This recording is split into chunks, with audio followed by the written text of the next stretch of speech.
welcome to a special meeting of Brant County Council for June the 2nd, 2026. Attendance has been taken, noting that Councillor McAlpine is not going to be here tonight. Councillor Oakley is on his way, but he's in traffic, which we believe. Councillor Coleman's not coming tonight, I don't think. Councillor Miller's online, and Councillor Haley is on her way too, and probably in the same traffic as Councillor Oakley. So that's the way we stand at the moment. We do have a quorum, so we will continue with the agenda. The agenda is in front of us. Number 2, if I can get someone to put it on the floor for me, please. Councillor Pierce, Councillor Bell. Because it's a special meeting, we're not going to be adding anything today to today's agenda, but we are going to call the vote to receive the agenda as it's printed. All those in favor? Opposed and carried. Thank you. Declaration of pecuniary interest. Does anyone at the table see anything that might be? No, we're good. If something comes up, please let me be the first person to know.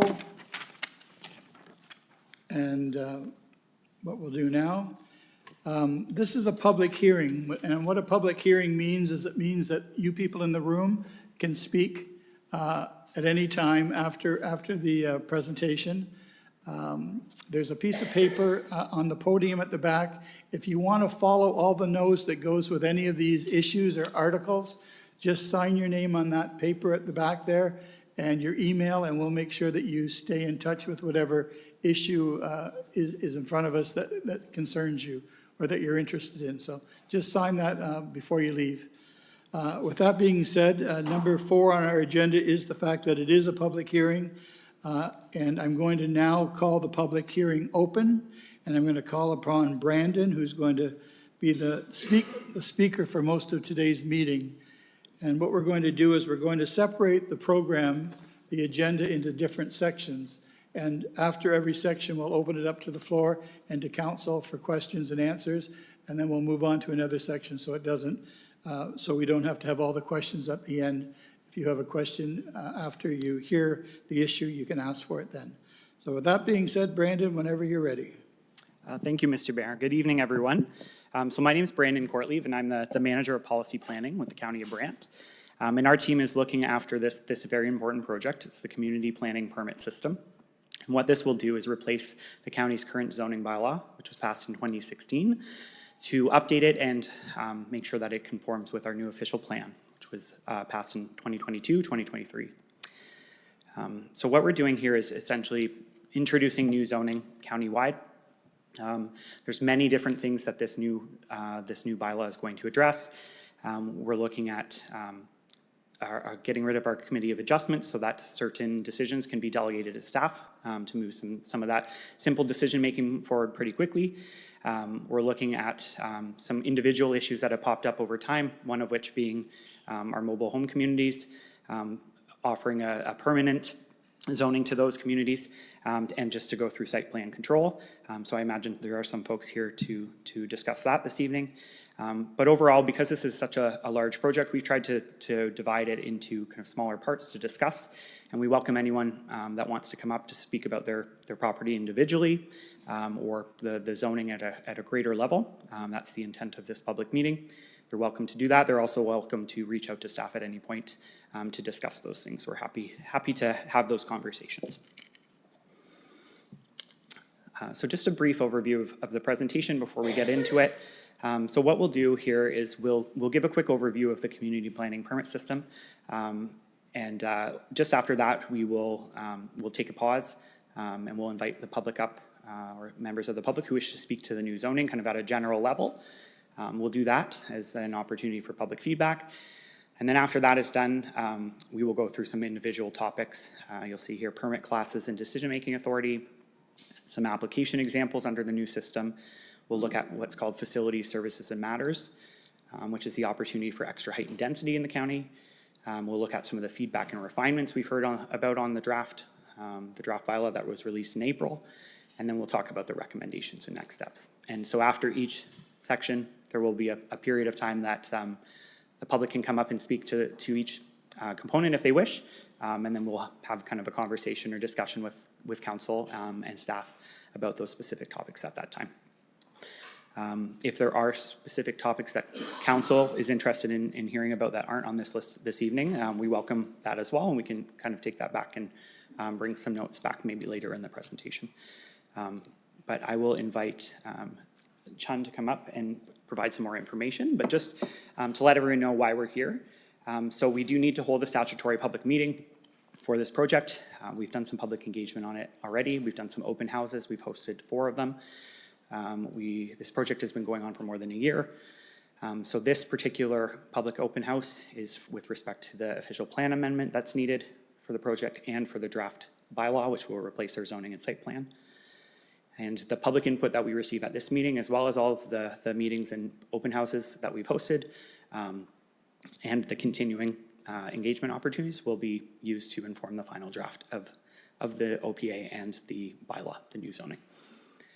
So that new version of the bylaw, we've released a draft in April, pardon me. And what we'll do is take all that feedback, we're gonna update the bylaw and release a new draft the week of the 15th of June, with the hope of coming back to council for a decision on July 7th. So that, just so everyone knows, the feedback that we've received on the bylaw already has been very positive and kind of technical in nature, so that is a bit of a sign to us to show that we're on the right track. And so that's why we've opted to pick a few specific topics to get some feedback from the public and council about and further refine some things. But I'll ask Chun to come up and maybe just give a quick overview of the CPPS for the residents here that may not be aware of the project.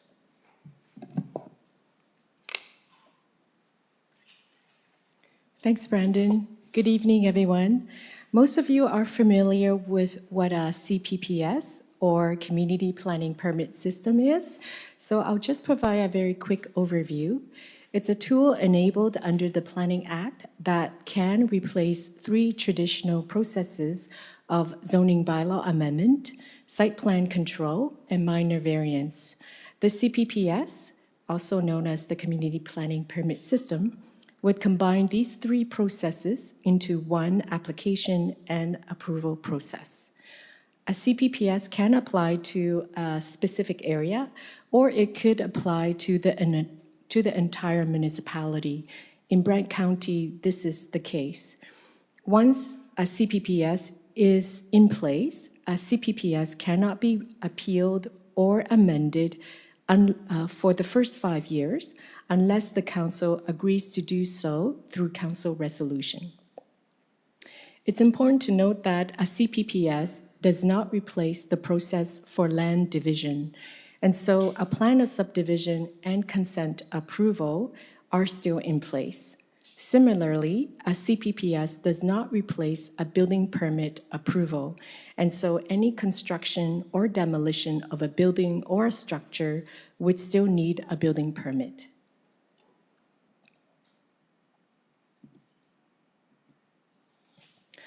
This slide shows the status of established CPPS in various municipalities in Ontario, as well as those jurisdictions that are looking to implement CPPS. And so by our estimates, there are at least 8 municipalities that have a CPPS in force, and more than 10 municipalities are in the process of establishing a CPPS, including the County of Brant. This year alone, Aurora just adopted and passed their CPP bylaw for their downtown area in January. Guelph already has a CPPS bylaw in place for its Stone and Edinburgh strategic growth area, but in April of this year, it also passed its CPP bylaw for its downtown area. Waterloo also recently, that's the city of Waterloo, also recently adopted and passed their CPP bylaw for their Herb Street corridor in May. And lastly, Oakville, the town of Oakville is in the process of adopting and passing its CPP bylaw for 2 areas. One is their Bronte Village, and the second is their Midtown Oakville secondary plan area, and it's anticipated to be finished in June or July of this year. I'll now pass it back on to Brandon.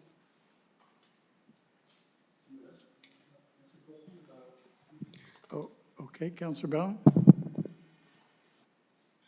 Sorry, through you, Mr. Mayor. You've mentioned a number of municipalities that have got bylaws in place, but each time you then conditioned it to a part of the municipality. Which municipality has a CPPS that covers the whole municipality? Through the mayor. Huntsville has one municipality-wide. Lake of Bays has one municipality-wide. Town of Innisfil currently has it in effect in Elkona and the Shoreline, but is preparing one municipality-wide right now, and currently has a draft available. Gananoque, I believe, is municipality-wide. And I think Carlton Place is as well, but maybe that last one I'll put an asterisk on just to double check.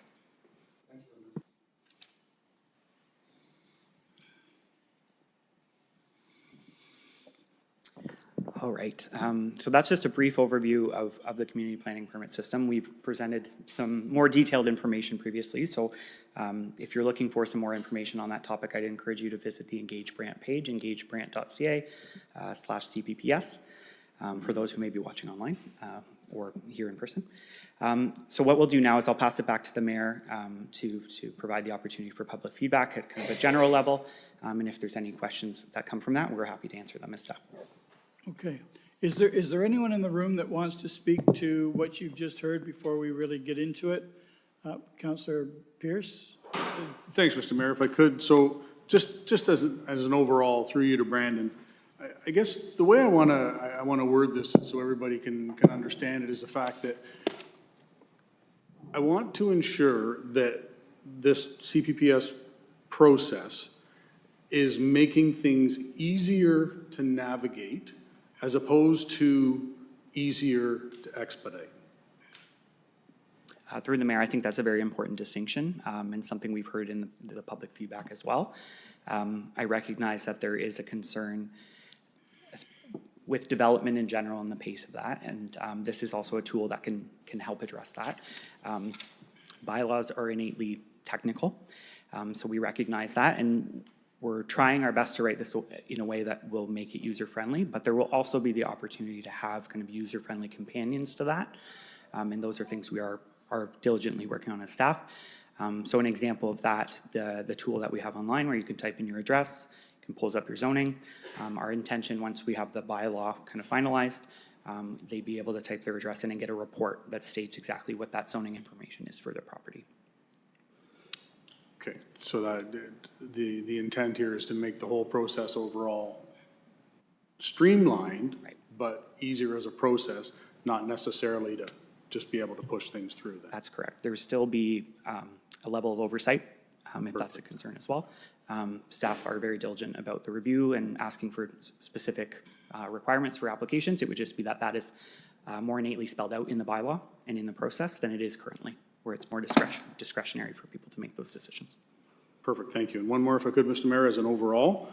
You mentioned that we've had 4 open houses on this. There's been a lot of input on it.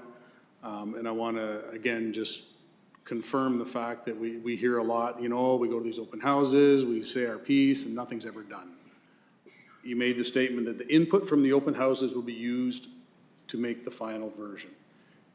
Can you don't have to give us a lot of examples, but a simple yes or no, has there been input from the public that has, I don't want to say caused us, but made us review things and change things as it originally was to go towards what the public is saying? Through the mayor, yes, there has been.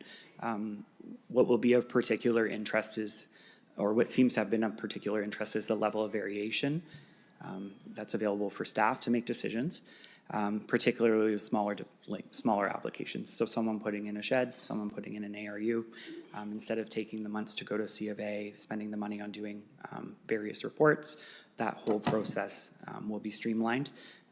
And we would be able to kind of expedite that particular process with still having the checks and balances in place to make sure the decisions are made with a reasonable amount of information. So that particularly about, I hate to say this here, but we hear the County of Can't come up once in a while. And I hear that, I see it too, but there is definitely a level of, I think, appropriate review for some of those smaller applications, and that the residents have made it very clear that it is their desire to see some of that changed. Perfect, thank you. Councillor Miller. Thank you, Mr. Mayor. Just asking, a couple emails coming in. So I'm going to ask publicly then, through you, Mr. Mayor, to Brandon. Brandon, this for this community planning permit system, we need an official plan amendment. Does this change any of the zoning? Let me explain a little bit. If I look at the official plan now, we have areas designated as settlement areas, areas designated as agriculture, areas designated as natural heritage. Is any of that changing through this process? Any of those areas? Through the mayor, no. So it's important to make here a distinction between what's currently zoned, which does not conform with our official plan, and the official plan designations that are in place. The new zoning through the CPPS will match the designations that were put in place through the official plan project that took place between 2019 and 2023. So Yeah, okay. there is I will, because I believe I know what you're referring to, and I apologize I didn't get back to the email later today, but in some instances, for example, in Burford, there are properties that are zoned agriculture, but they are within the settlement area boundary. They have a different designation, and they've had a different designation for 20 plus years. This bylaw will change the zoning, but not the designation, to match the designation. So for example, if it is an agricultural field and they had a residential designation on it that was put in place in 2000, the zoning is being updated now to apply a residential direction to that land. But there will still be the caveat that the studies and requirements and servicing all needs to be done. But we need to have a bylaw, a zoning bylaw, that conforms with our official plan. So that is why that particular direction is being taken. Okay, so we're not sneaking in some new employment areas or anything like that through this? We are not, no. Okay. All right, and then the last question, General, is, and I know the answer to this, but I want to get it out there in the public. As far as property taxes go, there should be no impact on those from this, correct? I think. Through the mayor, that is correct. When the time comes to, so what we have noticed is when the time someone applies for a building permit or the time comes for a reassessment, there is often some conversation with the municipality about the zoning's impact on the potential of the property. And what we intend to do is provide some clear information for when that process kind of takes place. We know that those assessments have been frozen for the time being, but yes, the intention here is that it does not impact the property taxes that way. The zoning, property tax assessment is done based on the use, the active use of the property, and not the zoning. Okay, thank you. And again, asking for a friend, so appreciate it. Thank you. Okay, so apparently I was going to do the public first, and then I was going to come back to council. But council decided that they want to go first, and council has gone first. And now we're going to, if there's no more questions from council, Councillor Chambers, we're going to come to the public eventually, I promise. Councillor Chambers. Yeah, I don't mind waiting to hear from the public. Go for it. I didn't want to No. confuse things. I'm just wondering if you could explain something for me. I'm trying to understand it, and I may have this wrong. And I'll get to the point as it applies to Brant County in a minute. The regional municipality of Waterloo is upper tier, and if I understand it correctly, planning is done at the upper tier. Am I assuming that correctly? Through the mayor, no. With recent provincial changes, planning is no longer done at the upper tier level for municipalities. It is done at the lower tiers. So then the other municipalities in the regional municipality of Waterloo, such as Wilmot and the more rural municipalities, they do their own planning now. That is correct. I would imagine there's a bit of a transition happening, but yes. Then in the city of Waterloo, they have decided to use the community planning permit system in an area of the city, and they're obviously entitled to do that because they do their own planning now. Correct. Can you just shed some light on why they are doing it on just a particular location and not the entire municipality of Waterloo? Yeah, I may ask Justine if you don't mind providing some insight on that. Through the mayor, so the city of Waterloo has decided to pilot a community planning permit system, first in the Herb Street corridor. When we started the project, it did include the Uptown Waterloo major transit station areas as well as the Herb Street corridor strategic growth area. And through the process, it was determined that they'd focus first on Herb Street. It's an area where they're really trying to facilitate a fair bit of intensification. The Uptown area is part of a broader, has broader policy limitations through provincial means. There's a special policy area in the Uptown area. So they've focused on Herb Street corridor, and that has been the first project that they've done. Some municipalities have decided to start in a specific area, and then, for example, Innisfil started with their shoreline, then updated the shoreline, expanded to Alcona, and now is going townwide. Lake of Bays, I believe, started with the shoreline, then went townwide. There's some municipalities that do it in that phased approach. There are pros and cons either way, but it does require that you run two systems and have like a different development approval system in different parts of the municipality. But recognizing that this is still an early tool, they decided to pilot it that way. And if I just could carry on just a couple more questions. And again, sticking with the regional municipality of Waterloo, the official plan, do each of the constituent lower tier municipalities have their own official plan, or is there a regional official plan? Through the mayor, so former to the region of Waterloo losing their planning authority, there was a regional official plan and a municipal official plan, as well as municipal zoning bylaws. Now that the region official plan, now that the region no longer has planning authority, the regional official plan has become a plan of the area municipalities until such time as they update their area municipal official plan. So they now are working with kind of two physical documents functioning as one. And then they still have, zoning or CPPS under that. But the City of Waterloo has had an official plan plenty before the region no longer had planning authority. They're kind of doing it in reverse to what Brant County did with the constituent municipalities. We went to one and they're going to many. And just one final question, with the idea that you can have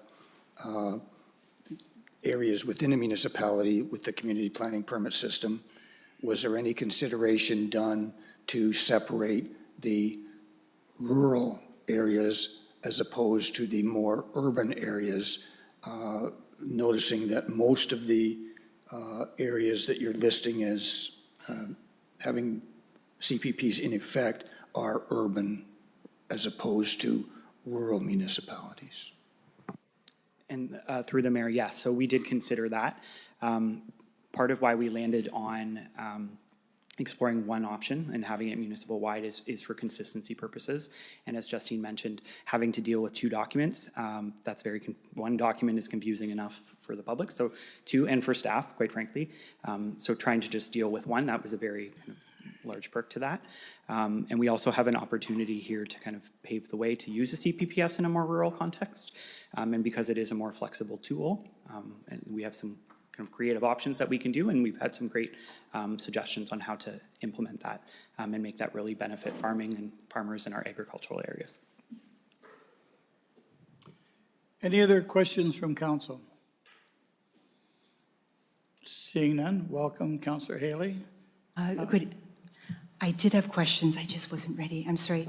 I just received questions from somebody on the way in, and they were very worried that lay people don't quite understand the process, and they just felt it was giving too much power to staff to make decisions, and that lay people may not, neighbors, lay people may not be notified or understand what's coming. They just felt it was being fast-tracked. Okay, you just missed the first part of the presentation, which is sort of about that. We're going 4 or 5 slides at a time, and then we're going to open things up to council and to the public. And we're going to do it just 4 or 5 slides at a time for the whole presentation. So hopefully you'll be clear after, public will be clear after that. Welcome, Councillor Oakley, too. And so next thing we're going to do is we're going to open it up to the public. Does anyone have any questions yet on the process or anything you've heard and that you want to come up? And yep, come on up. Give us your name and your address, please, when you get to the podium. You have up to 10 minutes. I don't have 10 minutes to do that, but Bob Hamilton, 193 Brant County Road 18, south of Canesville. All I'm looking for is maybe clarification on this map. And it's, Councillor Chambers brought it up. It seems it's all municipalities and larger towns. And what I'm asking is this Brant County going to be the first one to accept all rural and agricultural things going towards the CPPS? Brandon? Pardon me, through the mayor. Yes, so with respect to the areas that are using it, so the Planning Act provides instruments or tools for us to use for planning. Zoning is one of those tools. Site plan control, CPPS is one of those tools, the community planning permit system. What you're able to do with that tool is defined at the municipal level. And with respect to a community planning permit system, there's more flexibility at the municipal level to define how it works in the context of the County of Brant, to make it a made-in-Brant tool than there is for, say, zoning or site plan control. So that is part of the reason why we've opted to go this way. There's more flexibility to make this a tool shaped by the county for the county. The question was, are there any other municipalities in the province of Ontario that are basically have a large agricultural or rural small towns and villages utilizing this current plan? Through the mayor, so as the consultant had mentioned, there's several municipalities that have undertaken this. Innisfil is one that I can think of that has an agricultural, kind of large agricultural area to it. Peterborough is another area. It's beyond just the town of Peterborough. There's quite a large municipality beyond that. Just looking at some of the other ones.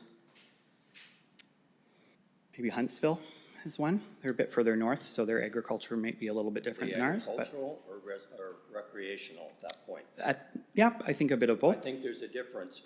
If you've got a large, if you've got large farm equipment going down, and we all know that, and sometimes it frustrates us going up and down the roads, but all I would see in the Muskoka area or Huntsville is somebody hauling a boat or a trailer to their place and not functioning, adding dollars to the thing and trying to make a better place. So that's why I'm asking. It appears Brant is the first one, and that's why I'm asking, can you specify anybody else agriculturally that is doing it?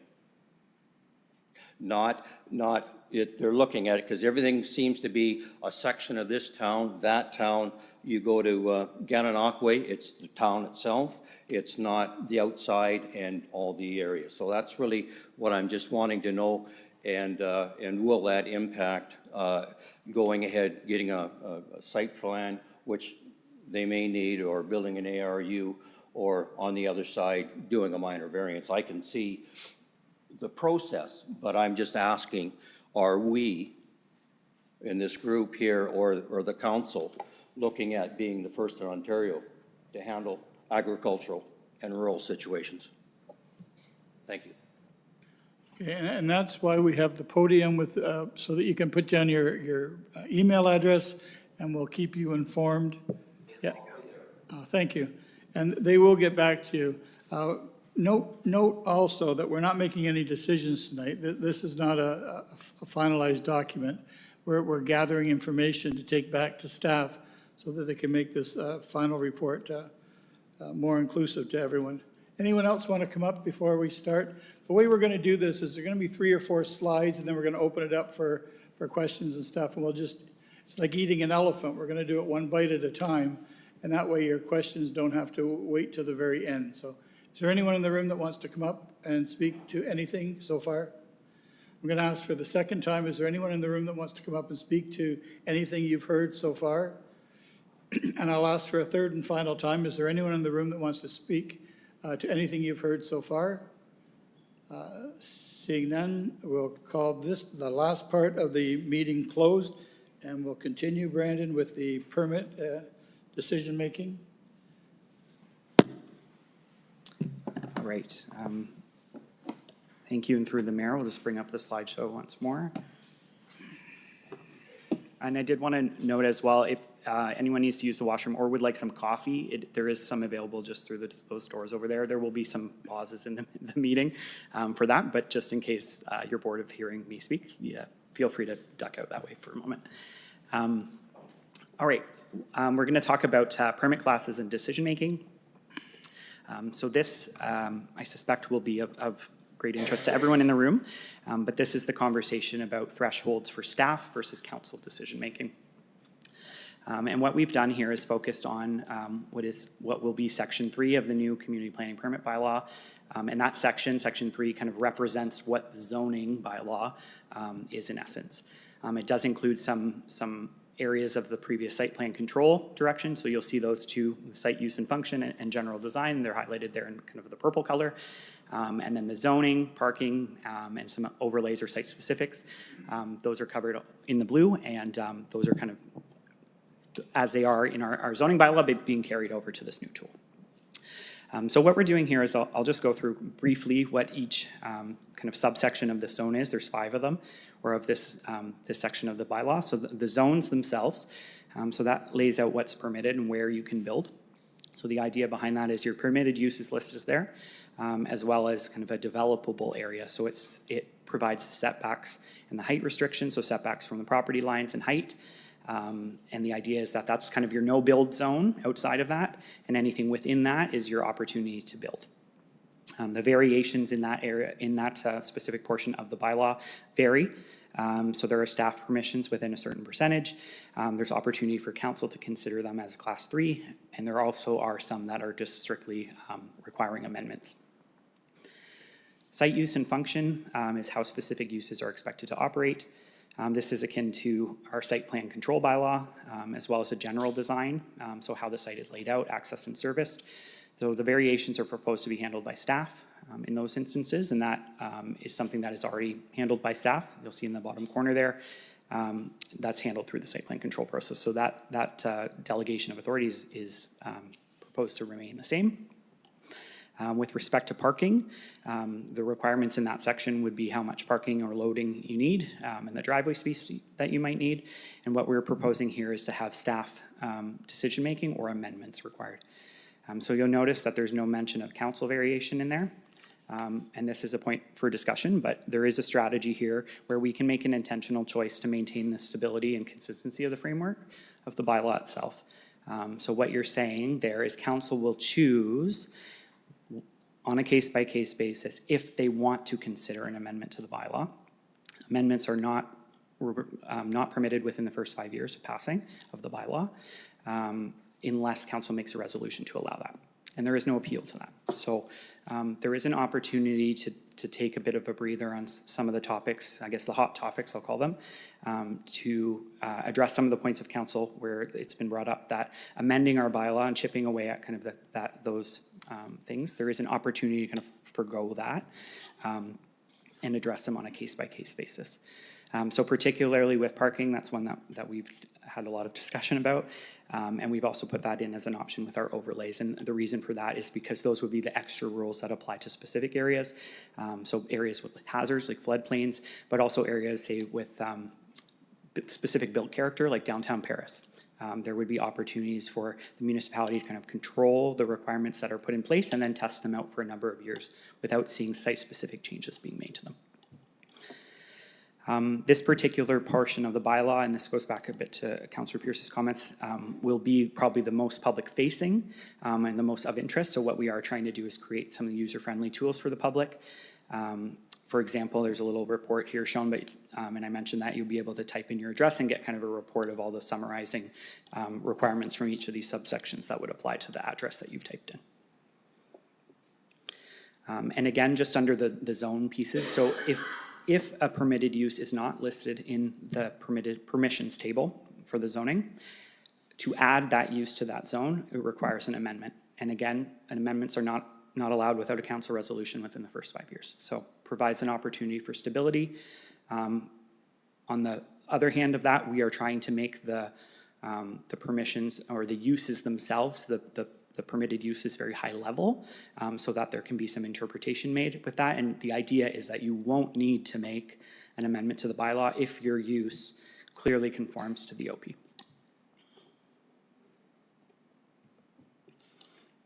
So for the next 3 slides, we'll lay out some specifics, some specific thresholds as they are. Some of them are as they are in the draft bylaw. You'll see some of the darker squares on here. This is where, based on the comments we've gotten from the public or from agencies or stakeholders, where we are considering making changes to what's in the draft bylaw. So we've reflected what we're considering as a change here, just for discussion purposes. And again, you'll see those with the darker squares. So with respect to natural heritage, one of the things we need to do is define what a natural heritage refinement looks like. That's something that our official plan sets out. It also does provide the numbers for that. So what we're doing here is providing a class 2 variation for staff to make the decision if they're removing under 450 square meters of natural heritage. They'd be still required to provide a net benefit, so compensation for that, but it gives an opportunity for people to adjust on their site if they need to remove a few trees, understanding that there is some reason for that, and to provide that flexibility. And then what we would do is provide council with the opportunity to make the decisions between 450 square meters and 1,000 square meters. But anything above that would be beyond that limit, considered a removal, and it would require an amendment to the bylaw, which again, wouldn't necessarily be something that council needs or wants to see within the first 5 years. You'll see here we've proposed there's some dashes under the council class 3, things I would be curious to get some feedback on if we do feel there maybe is an opportunity for some of the decisions to be made at the council level, if we would like to change what thresholds are being considered at the staff level. Otherwise, some of them we've opted to consider the default to class decision or an amendment.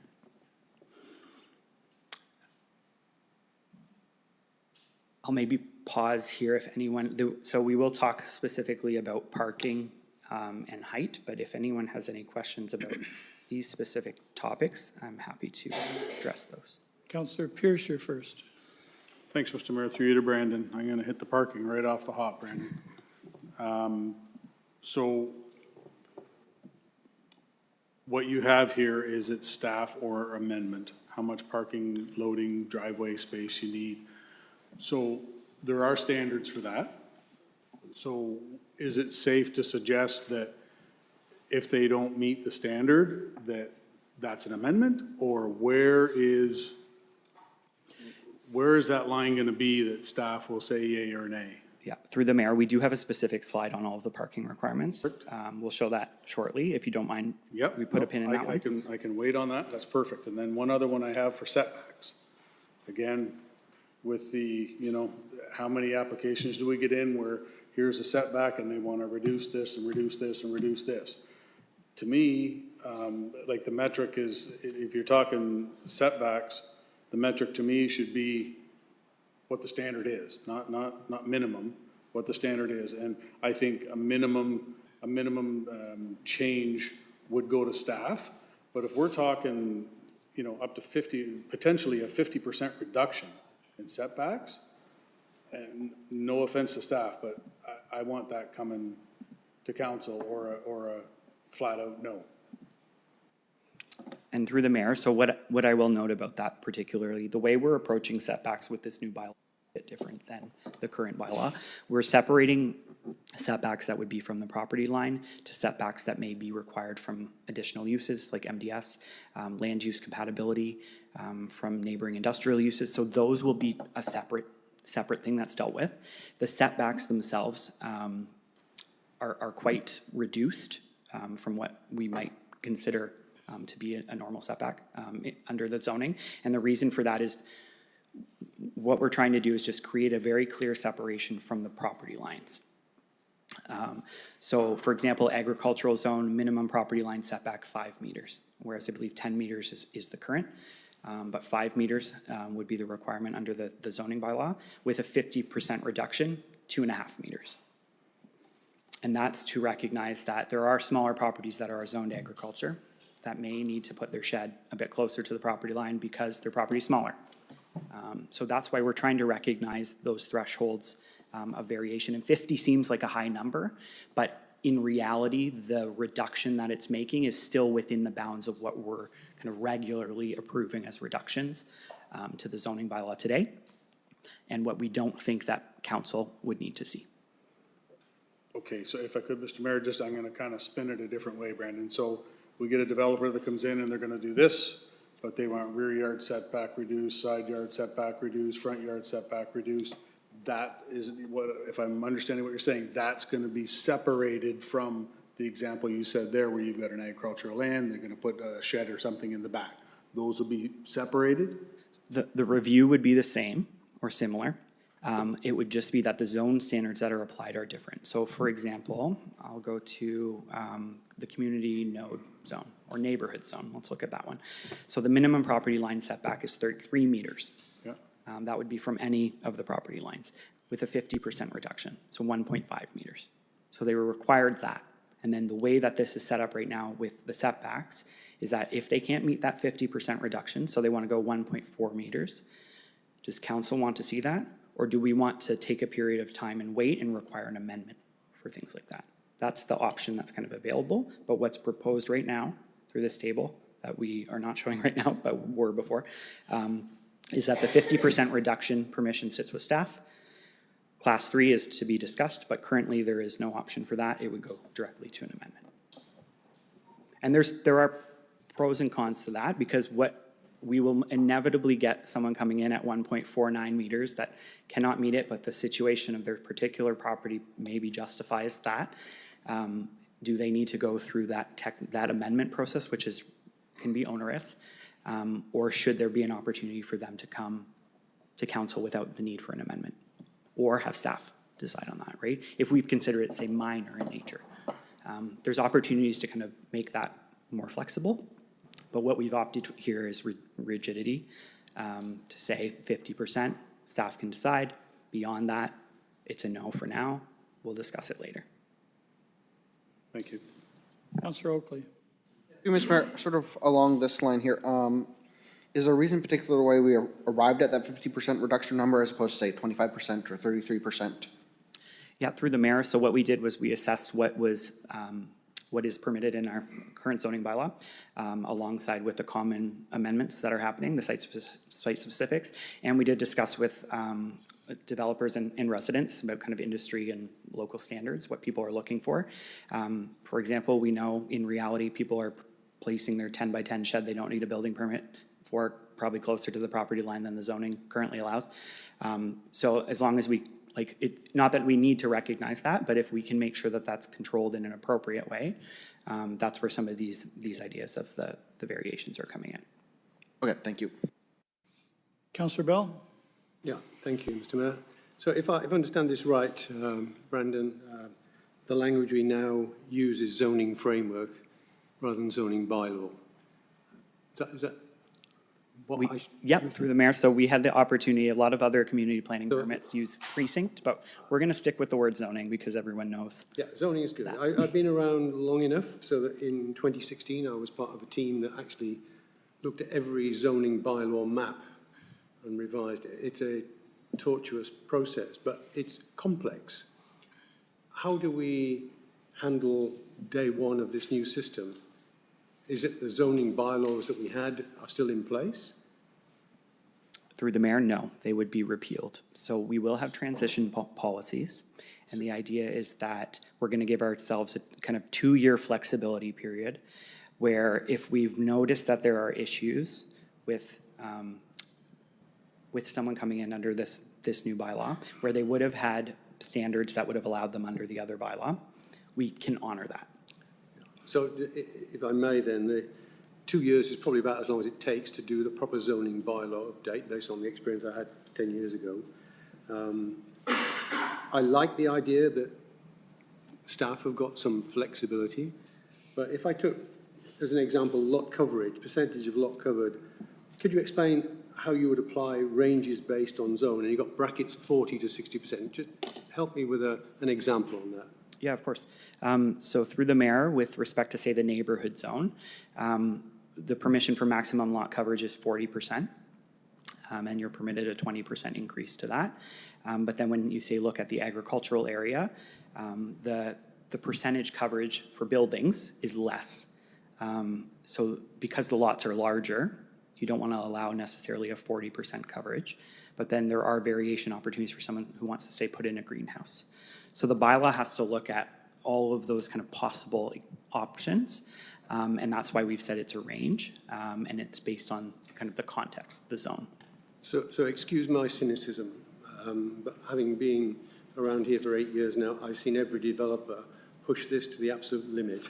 And so if you say 40 to 60, I know where the developers will start. They'll start at 60. Are we ready for the onslaught of people going to the maximum and the implication it has to, as you go over the page, to height, to parking? You'll need to convince me that this is a step forward. I think this actually just opens a Pandora's box to developers. It may not be the same issue for individual residents who, hopefully will take benefit from this. But every experience we've had here is that the developers will just max out to the limit. And then they'll start a conversation about, can we have a little bit more? So how do are we recognizing that that's the reality of our situation? Yep, through the mayor, I think what we've done when we've looked at any of these standards, but particularly with lot coverage, is recognizing what kind of the industry standard is in the development world, but also recognizing what maybe works better in the county of Brant and in our own context. And those don't always align. So what we are trying to do is provide a realistic option, but then also give council the certainty to say if there is a variation beyond maybe what we have considered the county of Brant option, you can't come in for your amendment for that. We're trying to figure out the stability behind that. So that 60% would be more for the high density kind of townhouse examples, say back-to-back townhouses. They take up a little bit more space on a lot relative to a single detached. So we have to try and consider all of those kind of in the framework. But again, we can provide some specific examples maybe on the development types that would fall under those percentages, if that's helpful. And we will go through some examples of specific developments in this context as well later in the presentation. So sorry to labor this, but let me take that high density example. What would be the metric, what would be the zoning framework number to start with, that you then have flexibility to go to 60% of? So say it will depend on the zone, but in the community node zone, the maximum lot coverage is 60%. And then the percentage increase is 15. So they would get their 15%, or they would get their 60% lot coverage and be able to go 15% above that, which we have already heard from the development industry is not high enough for back-to-back townhouses. So this is where we're trying to find land in a middle ground where there is an opportunity for some variation, but there has to be a consideration in maybe what works site specifically as well. Okay, thank you. Councillors, anyone else have any questions? Sorry, through the mayor, if I could just add, Justine, I think if you don't mind providing some additional commentary on that, I think that would be helpful. Through the mayor, I think another point that is really important to clarify is that there are 5 decisions available, whether the approval authority is staff or council. And I'll come back to that in a second. There's also criteria established in your bylaw as to how to evaluate whether any variation might be acceptable. So it's not a given that because staff can or council can allow a variation from a standard, that staff or council will provide that variation. The ability through this tool is to try to provide some flexibility, recognizing unique site characteristics that are established that come up through development. But I draw your attention to 242 of the bylaw, which outlines specific criteria that you would be providing to staff or to yourselves in evaluating whether a variation might be appropriate. And it includes things such as the proposed development addresses the unique character of the lands and surroundings. It acknowledges and considers any public feedback received, has identified potential offsite adverse impacts or negative impacts and that they're mitigated. It has regard for provincial and county regulations, the OP, it conforms to the official plan, and a few other components in there. And then the other reason why I brought up the 5 decisions is refusal is one of those. Approval is one of them. And then there's 3 in the middle that are an ability to either provide provisional approval, so which is kind of it's a intent to approve, but outlines specific conditions required before you're willing to provide that, issue that community planning permit. You also could issue the permit with conditions attached, or you could do a little bit of both of those. So you could say, here's what's necessary before we're willing to issue the permit, and here's conditions necessary that need to be satisfied before you proceed to building permit. And the reason I bring that up is that refusal is absolutely an option. There's a lot of power in these conditions to help work through these unique site characteristics to find the best overall development and not be, and help look at each of these kind of development standards comprehensively related to the site conditions itself. So that direction through the criteria and opportunity for conditions, I think, is a critical component as it relates to your direction to staff, as to the sandbox that they can work within to find the best planning solution at the end of the day. Thank you. Councillor Chambers. I'm not going to pretend I understood all that, because I didn't. It's quite confusing, and I hope I'm not the only one that's confused by that, but I'm worried that if the decision makers are confused, the applicants making the applications surely must be confused as well, which is not a good thing. Putting that aside, I just have a couple questions about the one slide. This adding a use to a zone not being allowed in the first 5 years after an enactment. Is that a provincial legislated situation, or is that our situation? So it's our suggestion as staff. And I will caveat that is you'll have to think about it differently than the current zoning bylaw. The current zoning bylaw has very specific uses listed in it. And like we were talking today, there's restaurant use, retail use, butcher shop, bakery. And so if those uses aren't specifically listed in the zoning bylaw, someone can't do them, even though they're similar. And we believe that we've lost sight of why some of that was decided in the first place. We think some of it's just been carried over from old stuff. So part of the direction that we're proposing with this bylaw is the generalization of the uses. And you'll notice in the table that a similar use is listed there and is listed as discretionary. So this goes back to what Justine was talking about providing discretion for staff to decide if it's a butcher shop versus a restaurant versus a bakery, if they have a similar impact on their surroundings and they're a retail or commercial use. We don't need to add the use to the table in order for them to be permitted. Well, let's just assume that perhaps the use that wants to be added isn't that bad.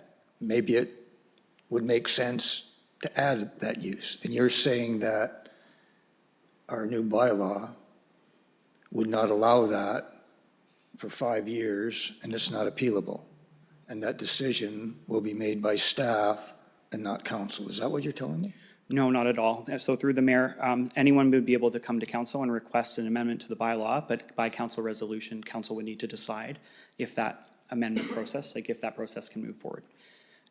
So that would always be an option for someone.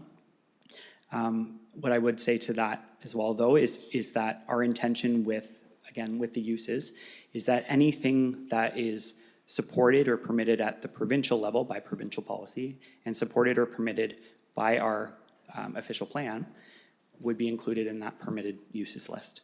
So the people coming in to ask for additional uses would be asking for uses that do not conform to the official plan. Yeah, I understand that. So I'm just saying, I'm just trying to visualize the process of from the applicant's point of view. If I wanted to add a use that isn't allowed under the zoning as it is today, or as it exists, and it would make sense for me to want to add that, then I would somehow make an application to add that. Staff would probably say no, at least for 5 years. But the applicant could go to council and make the request and. Correct. So how's that in terms of an application? Do they just line up at delegations? So there will be a process for that through the mayor, but it is not an application for a community planning permit. That's where it differs a bit between the zoning bylaw and the community planning permit. If you're adding that use, like I say, there's that prohibition on for 5 years, similar other things in the bylaw, but the amendments are intended to be kind of controlled by the municipality to give us that stability. So if we do deem that it is an opportunity to add a use, we can absolutely have that conversation with council and do that. So philosophically, then we're making a philosophical change in that you're wanting to have a system that is stable and consistent, a stable and consistent bylaw framework. And that's why you're saying if you want to change, maybe add a use or maybe something else, it's not allowed for 5 years, as opposed to being flexible to the applicant, perhaps identifying that what makes sense in one situation, maybe in another situation that doesn't. We're not allowing flexibility other than an applicant can come to council and council can be the ones to make the decision. That to me seems like a cumbersome process compared to what we have now from the applicant's point of view and from the staff's point of view and from the council's point of view. So through the mayor, what I would say to that is there is more flexibility in the bylaw itself for discretion around uses, and that flexibility is what will benefit the applicants. They would not need to come in for those applications because hypothetically their use would generally be captured in that list already. What I would encourage folks to do, and this is another note of engagement, have a list of that general, or have a look at that general list of permitted uses. We've tried to use the kind of provincial framework and they are high level, but what we're trying to do is capture kind of any potential use that could ever come up. So the idea is there's discretion there to evaluate if a new use comes up. What we would do is look at it as staff. That's what they could do is come to us. We would make a planning judgment on, or use the planning merits to kind of determine what that use is, slot it into one of those uses in the list, and then they'd be able to continue with their application. So instead of actually getting to that point where they come to council, well, that is an option. They would come to staff and we would work them through the application process. And just a final comment, Councillor Bell goes back to 2016. Well, I go back a lot farther than that, and I know there have been a lot of cases where people have requested different uses than what is in the current bylaw, and there have been a process where uses have been allowed, and actually some have actually asked for uses to be taken away, and that's not covered in here. I don't know how we're going to do that, but again, history tells me that there will be situations that will be confusing under this new system, and hopefully we can resolve it. Through the mayor, if I may add to that one. So you've just gone through a comprehensive official plan process to establish those principle of land uses, those broad range of potential uses that you can see across the municipality. And so this works within that framework. For someone who wants to go ahead and implement what you've established, the process is supposed to be easier to navigate and expedited. If someone wants to go outside of what you've established and planned for, that process is not changed. That's an official plan amendment or an amendment to the bylaw. And that policy stability piece just means if you don't want to deal with an application that doesn't align with your bylaw, given that you put this incredible amount of time and energy into establishing this bylaw, you don't have to provide council resolution to do so and find yourself at the Ontario Land Tribunal defending something that wasn't part of your plan at all. So at any point, council can provide council resolution to accept an application and accept an amendment, but this policy stability is to try to recognize the incredible amount of effort that's gone into your forward-looking planning documents so that you're not sideswiped by someone with an idea to do something fundamentally outside of that. Councillor Oakley. Mr. Mayor, to Brandon. So sort of picking on a thread here from Councillor Bell. So, you know, we're looking at, again, just to talk about setbacks as an example here. We're talking about up to a 50% reduction would be dealt with by staff. And then beyond that, there's no council level. There'd only be amendment level, which then could still be handled by council if we so chose, but otherwise we'd be able to be locked down for 5 years. Could you sort of describe to me, you know, where, if anywhere, we're losing the ability to control these things versus what additional tools we are getting out of this to crack down on, as Councillor Bell highlighted, where we've been very frustrated because folks come back with laundry lists of changes. Is this process meaningfully going to cause more of those to come to us or less? Through the mayor, I guess that is to be seen, but the goal here is to see less of that. And with this idea of stability behind the bylaw, it gives council the opportunity to make a consistent judgment on amendments. And also, so like setbacks as an example, we could say that they don't require an amendment to the bylaw. Anyone could come to council during the time. We could make any of those beyond that 50% reduction at class 3. But what that amendment option does is it gives you the kind of door closed option, which we don't really have right now. And just in the context of tribunals and difficulties with applications, to take a breather and have the opportunity to kind of ensure the stability of our own planning documents is a great perk to this system and part of why, quite frankly, we're pushing for it. Through you, so in short, this is providing us with more tools to fight against things we don't want and more stability and consistency for things we do want. Correct. Any other questions from council before we ask the audience? No? Okay, then what we'll do is we'll go to the audience. Is there anyone in the room that wants to speak to anything you've heard since the last time I asked you? And I'll ask for the second time, is there anyone in the room that wants to come and speak to anything you've just heard since the last time I've asked you? And I'll ask for a third and final time, is there anyone in the room that wants to come up and speak on what you've just heard since before I asked you? Seeing none, we'll call this part of the meeting closed, and we will move on. Brandon? Thank you, Mr. Mayor. So now I think we'll take the opportunity, we'll continue kind of on this discussion of thresholds, but we're going to speak specifically to height and parking. So this slide and the following slide provide a summary of what our zone categories would be, what the staff kind of variation level would be, and we've translated the percentage into an actual number for you. And then we have also suggested where the council class 3 choices could happen versus an amendment. And again, this is just what's in the draft, except for those two the two darker squares, but this is up for discussion. If there's any kind of conversation about that, happy to listen. What we've tried to do is, you'll see on the right-hand side, the visual there, we've tried to follow so that 1 to kind of 4 stories sits within what our current zoning bylaw permits. In some instances, there are, excuse me, are permissions for 5 or 6 stories. So what we're proposing is that in certain areas, there would be an opportunity for staff variation for that. But we are recognizing that it may not be appropriate in some areas. So anything beyond 7 to 10, right now we're proposing that require an amendment to the bylaw. Neighborhoods, I'll point that out specifically. So you'll see that there is kind of a large percentage uplift that we're permitting.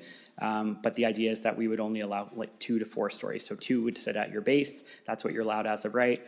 Going 3 or 4 in a neighborhood area would require the assessment by staff, public engagement, still going through that process, but anything above 4, we're kind of suggesting is not appropriate at this point and would require an amendment.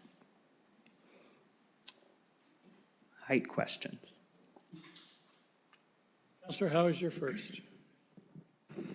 Thank you, Mr. Mayor. Through you to Brandon. Not surprisingly, I have a question or two regarding this. So, hot topic, downtown Paris would be, what, a community node? Correct. So currently, in our current bylaw, zoning bylaw system from 2016, there's a limit to 4 stories can be built in downtown Paris without any special permission. Yeah. If council were to support this draft CPPS as it's currently written, someone could build up to 6 stories in downtown Paris without requiring any special permissions. And then if they wanted 7 stories, they could ask for that. Is that accurate? So through the mayor, I'll just specify, so in that community node, I think they'd be permitted 3 stories as of right. 4, 5, and 6 would still need to come to staff for the consideration. So studies would need to be done, public engagement would still need to happen. And then anything above 7 would require an amendment to the bylaw. So through the mayor, back to you. So someone wanting to do 5 or 6 stories this would go through staff, council would never see it. And so my question is, if council were to have a discussion and vote and want to make adjustments to that, when is the right time to do that? Through the mayor, so what I would suggest is we're going to take some notes on specific directions, but if there are specific directions we'd like to add in, maybe as amendments to the recommendation at the end of the meeting, we can absolutely do that. I will caveat with this, one of the refinements we're thinking of making is with respect to overlays and adding specific overlays for specific areas of the county. So we've heard what people have said about downtown Paris. We're hearing what people have said about downtown St. George. You'll see the Canesville employment strategy is coming forward. That's a specific area that needs some specific direction. So we are going to bring forward that zoning piece again, and it will likely come to the July 7th meeting, quite honestly, because what we're thinking about doing here is putting a specific overlay in downtown Paris that would have specific requirements in it that would override what the general requirements are. So if there's a height preference, specific building requirements for buildings to be with certain materials, things like that. This is an area that might warrant that. We recognize that. It's just a matter of fleshing out what that looks like. And that's something that you would see in the refinements that are going to come forward with the draft release on the week of the 15th. But happy to take specific direction as well about it, if desired. Okay. Just the mayor, I just want to emphasize the point what Brandon made. He says, we're wanting to take this back to you, the downtown Paris zoning, specifically bring it back to you at the same time in July as we talk about the CPPS. So you see the two connecting. So we don't want to sink anyone. We're trying to do anything downtown that's untowards or sneaking something through. So we're going to bring them together at the next meeting, although they're 2 separate items. So you're going to see them linked. So we make sure we're going forward with everything that everybody understands the downtown and the implications on height. Okay, thank you. And through the mayor, I appreciate the mindfulness that you're approaching this particular topic with, you know it's a hot topic, and I'm just one voice around the table, but I think you already know that I would be concerned with anything beyond 4 stories not going before council, and I will look forward to seeing the overlay that you're planning to bring on the 15th. So thank you. Councillor Oakley. Mr. Mayor, sort of in a similar vein to my previous question, but, so right now you have here, again, I'll flag community corridor, staff can approve things that are 4 to 6 stories. 7 stories plus will require an amendment. And correct me if I'm wrong or I'm misunderstanding, but within that first 5 years, due to the non-appealable nature of the bylaw, that means unless council wants it to happen, it cannot happen, it can't get appealed, it can't go to the OLT. Right now, you know, to pick an example, there was a development or at least that was going around in the public over on Willow Street. Folks were saying nix the 6, you know, we don't want 6-story buildings, so on and so forth. But because it's designated community node currently, to my understanding, with what's allowed within our official plan, someone could go and propose 10 stories along there, and we would likely have very little tools as it stands today to not lose that at the OLT. So through the mayor, yes, yeah. Yes is a short answer to that. A little bit longer of an answer is that our OP sets the high level, right? Doesn't mean anything is as of right. That is often a misconception with official plans. You're setting your high level framework, and then within that, you're digging down with your zoning to show where those specific things can happen. So again, I would encourage residents to get involved with this project. If there's an area or a neighborhood that you think might warrant an overlay, to consider those types of things, we can absolutely consider that. But yes, the community corridor and node permissions they're intended to be higher density, a little bit of extra height, but we've opted, even though our official plan says 10 stories, we've opted to give us a stability at 6, and anything above that would require an amendment to the bylaw, which you don't necessarily need to see and wouldn't necessarily go to the OLT. Thank you. Anyone else around the council table that wants to say anything about what they just heard? No? Anyone in the room that wants to come up and speak to anything they've just heard? I'll ask a second time, is there anyone in the room that wants to come up and speak to anything they've heard? And I'll ask for a third and final time, is there anyone in the room that wants to come up and speak to anything you've just heard? Seeing none, we'll call this part of the meeting closed. And Brandon, if you want to continue. Sure, thank you, Mr. Mayor. So what I'll suggest here is maybe we'll have this conversation about parking, and then if people are looking for a break, maybe we can do that after. I know not everyone wants to stare at me up here for the whole meeting. So we'll have a discussion about parking though, and what we've done on this slide is laid out some of the requirements that are in the bylaw, some of the specific requirements we've had conversations with around the council horseshoe. So you'll notice here, so under residential ratios, there's 2 dark boxes. So what is proposed on this slide is not what is in the current draft, but what we are suggesting as a refinement based on feedback. What we are thinking of setting is a 2 per unit standard. We have heard that that doesn't work in every instance, but that at least provides us with a class 1 permission if they meet 2 per unit. That relatively works all right. And what we're considering is some sort of production or some sort of percentage reduction based on the net floor area of a dwelling. So as the building gets larger, there's portions of that building that may not be used for residential purposes. There are apartments in buildings that have no bedrooms, that have 1 bedroom, that have 2 bedrooms. So what that would do is a net floor area would give us a better perception of how many people will actually be living in those units in order to provide a potential reduction. We're also looking at the opportunity for council to provide a 50%, up to 50% reduction for parking. We would put a condition though, or consider a condition that they need to provide affordable housing or a mix of uses in that in order for that consideration to be had. And anything beyond that 50% reduction would require an amendment to the bylaw. So opportunity for discussion, questions about that, but I'll just quickly go over the other ones. So non-residential ratios, we've opted to allow staff to consider those. And there's a benefit in some of these commercial, institutional, and employment uses being being left at the staff level, similar to site plan control. But what we found is when we get requests for amendments of those nature, there isn't really a large impact. They're requesting, say, fewer spaces for a warehouse that isn't going to have as many employees. So people are typically building and providing enough parking spaces for what they're building in those instances.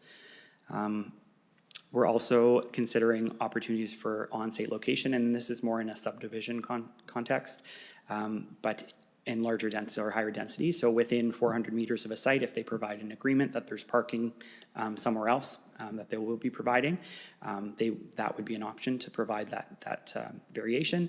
And we would consider some on-street parking as a credit, but they would need to provide cash in lieu to the municipality instead of providing that actual parking on their own.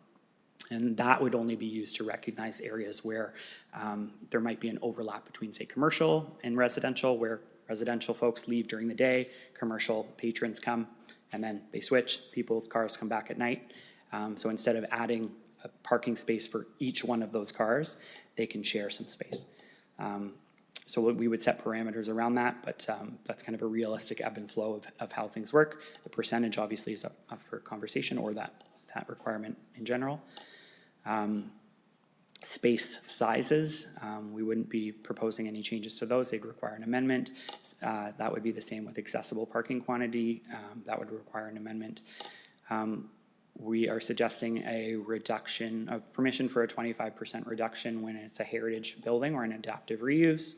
And that's to align with the idea that when you have an older building and you want to keep it on the site, it might be in the way of suggested that it's in the way of providing parking.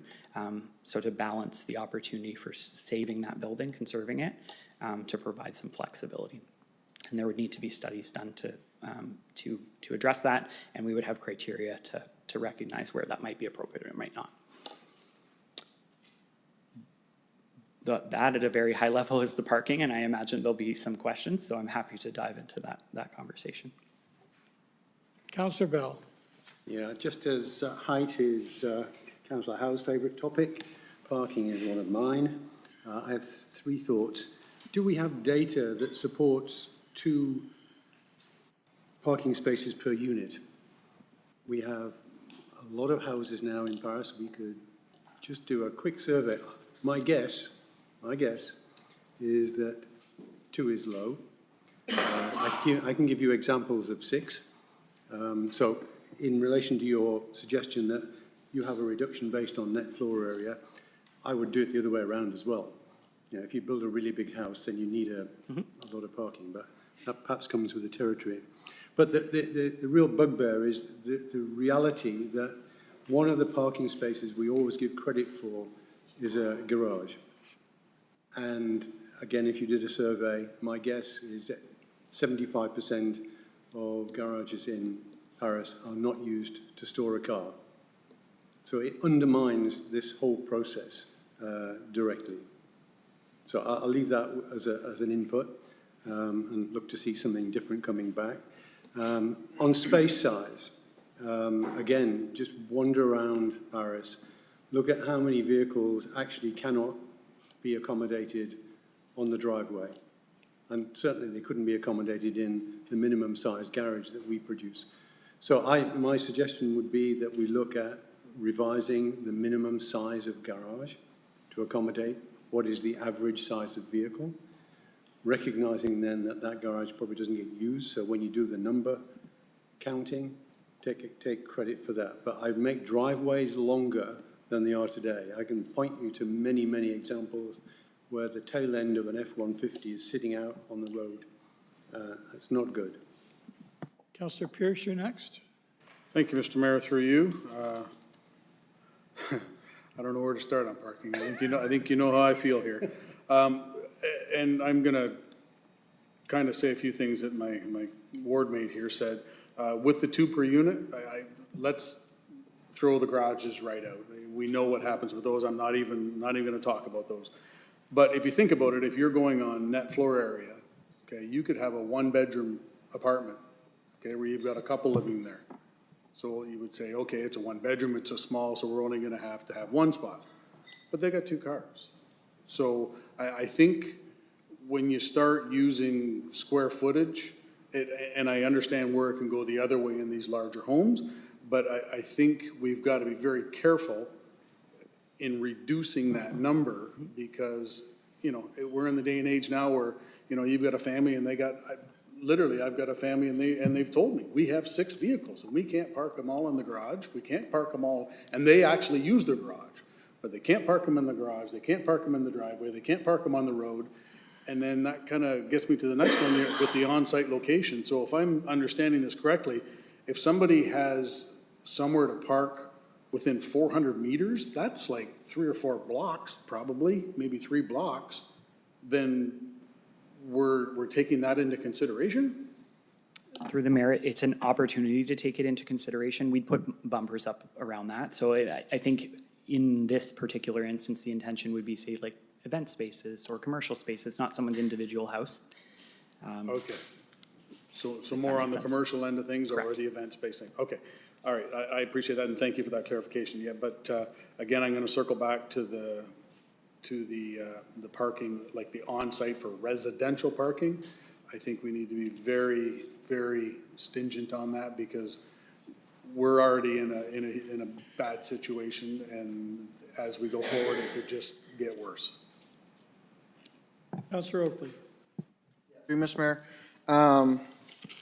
Yeah, it doesn't reflect my feelings, but I would suggest, given that they're gray and here for recommended feedback, I would suggest with the residential ratios, bumping all of it up to council, because I think there's a particular interest there.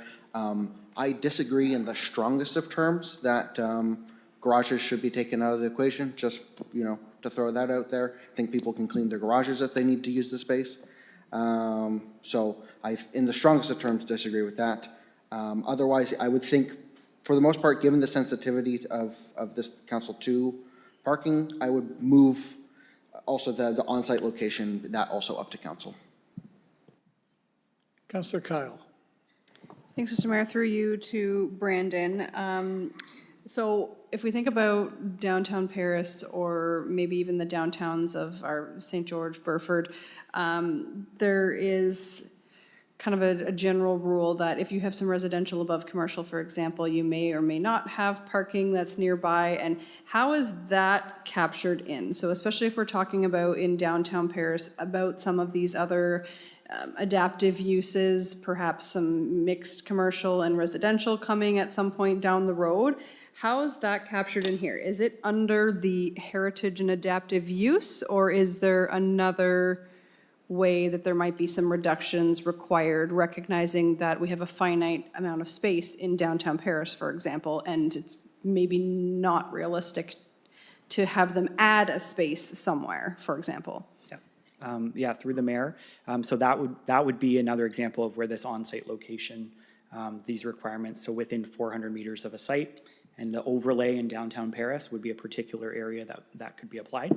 And again, providing the idea of cash in lieu, even if they are providing parking elsewhere, if that parking is controlled by another body, like the municipality in a parking garage, they would pay to park there and pay to provide that parking through us. So it would, the nuances of it depend on the situation, but it's applied either through the overlay or through the zone or designation specifically.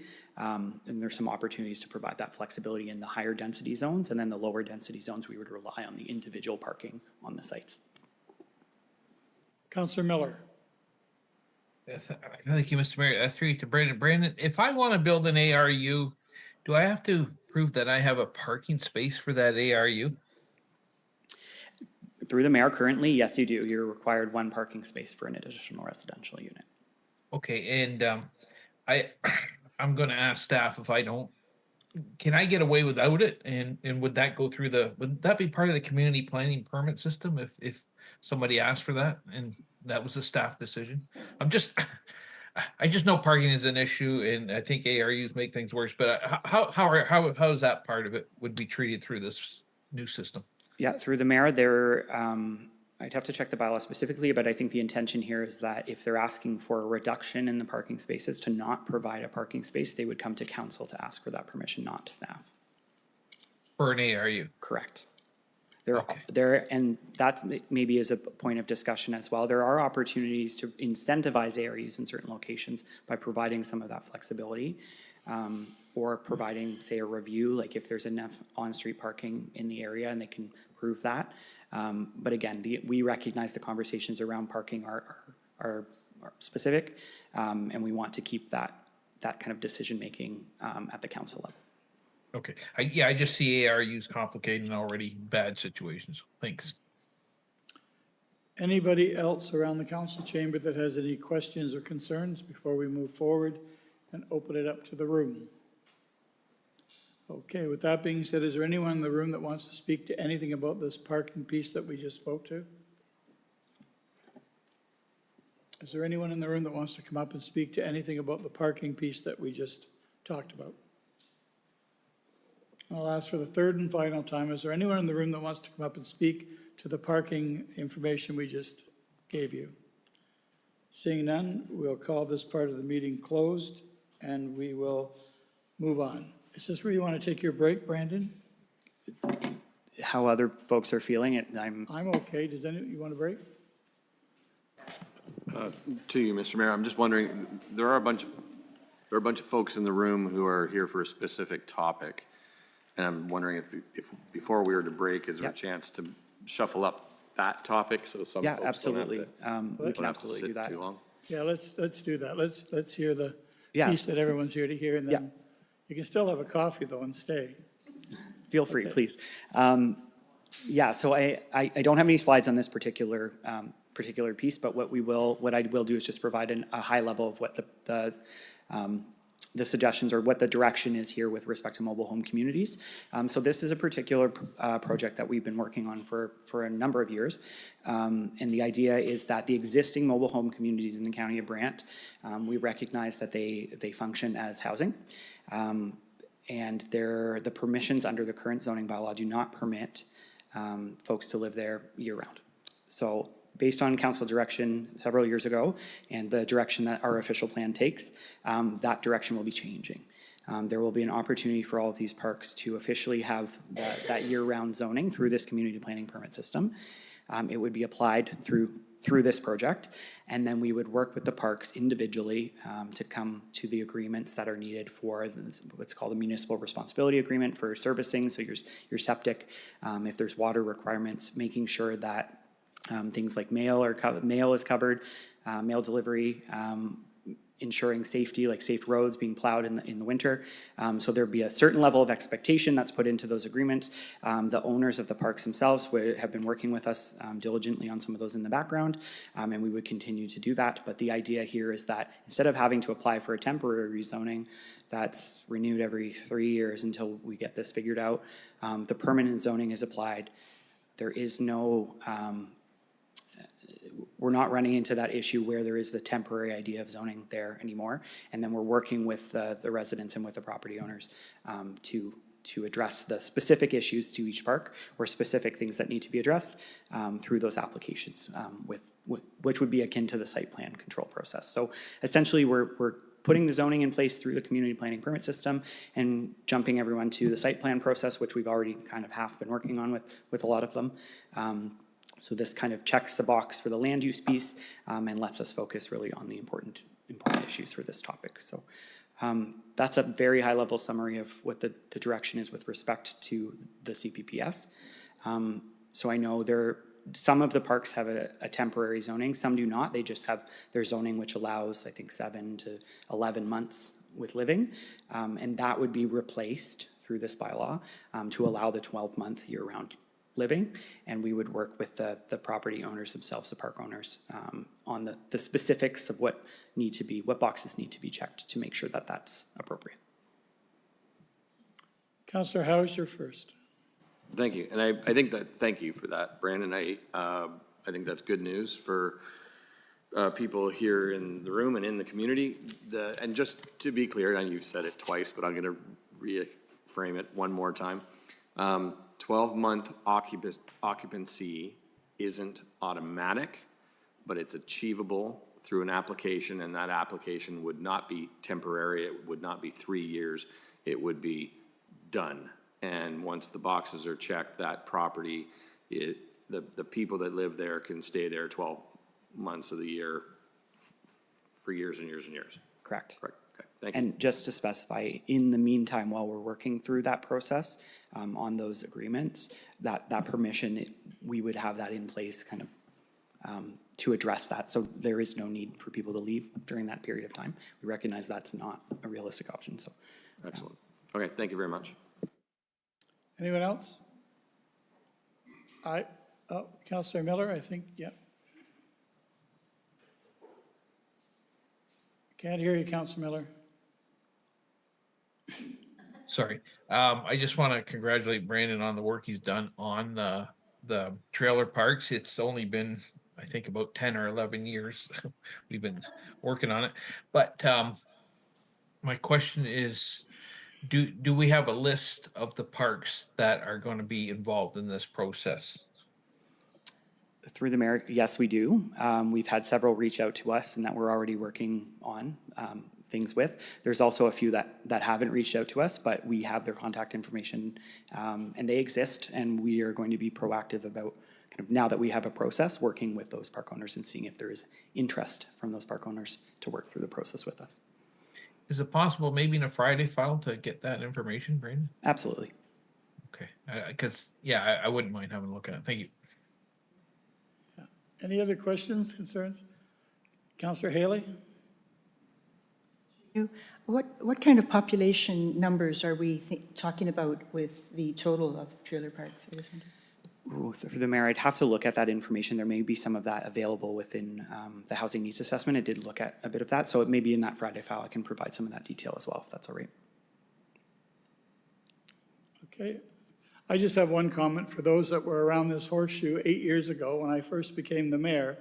It was the first time that I probably spoke out of turn and didn't know I couldn't do it, but I said that people could stay in their residence all year round, and I directed staff not to go down that road for 6 months so that you wouldn't get caught when you were staying there in February. So I don't think that I was allowed to do that, but it was the first thing I did when I became the mayor 8 years ago. So I'm really glad. We've been working on this for a long time. It's the right thing to do. I'm so happy we're doing it, and it really is a big deal. And I think for the future of the County of Brant, you're going to see these homes, they're going to pop up everywhere, I hope, and they should, because they're affordable, they're attainable, and they become communities. They're not just places where you live. They usually come with a rec hall, and we got the buddy at the back here that keeps piling his money into you, and he's got every faith in the county that it is going to work out forever, and it is now. So good for you guys, and good for us, and good for you, Brandon, for plugging along for 8 years. It's the right thing to do. Is there anyone in the community, in the room, that wants to speak to what you just heard? Come on up. I would just like to thank this fellow here for bringing this up because, you know, with all due respect to your agenda and the processes that you're reviewing, and it's nice that we've got this under wraps so that we can leave and go home to our families. Okay. All right, there you go. Does anyone else have anything to say before you go? Come on up. Come on up. Wait. In terms of timeline, You, you have a partner that's working with you. yeah, you have to come up so that people at home can hear you. Because there's people watching right now. If you don't speak into the microphone, they can't hear you. Hi, everyone. I have a question for you. So in terms of timeline, for a park that is starting to work with you, let's say from scratch, to the point where everything is finalized, what kind of a timeline actually are you looking at? And for the parks that are working with you already, there's a lot of us in this room that would like to know, when is this actually going to happen? Because we're all literally at that tipping point. Can you answer that for me? Of course. So through the mayor, I'm going to assume you're looking for when the permission to live there permanently is going to start.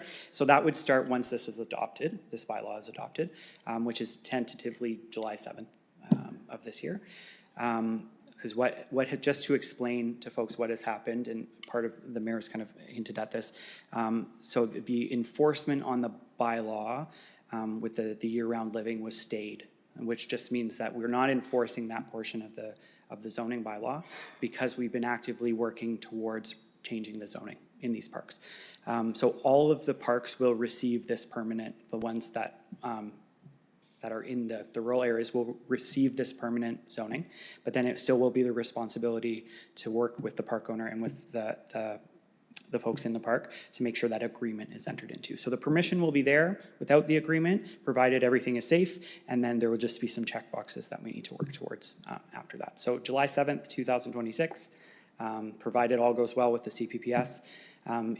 If by chance the CPPS, because it's a larger project, ends up doing something else, we would still look to probably bring forward a specific bylaw amendment just to acknowledge this process, because we do recognize it's very important. So, anyone else want to come up and speak? Come on up. And if you could just give us your name and your address, please. Sean Whelan, 99 4th Concession Road, Burford. My question is relating to property taxes. Now, with this amendment, will we now be responsible for property taxes? And will that be at the nominal residential rate, or will it be at a reduced rate because we're on a land lease?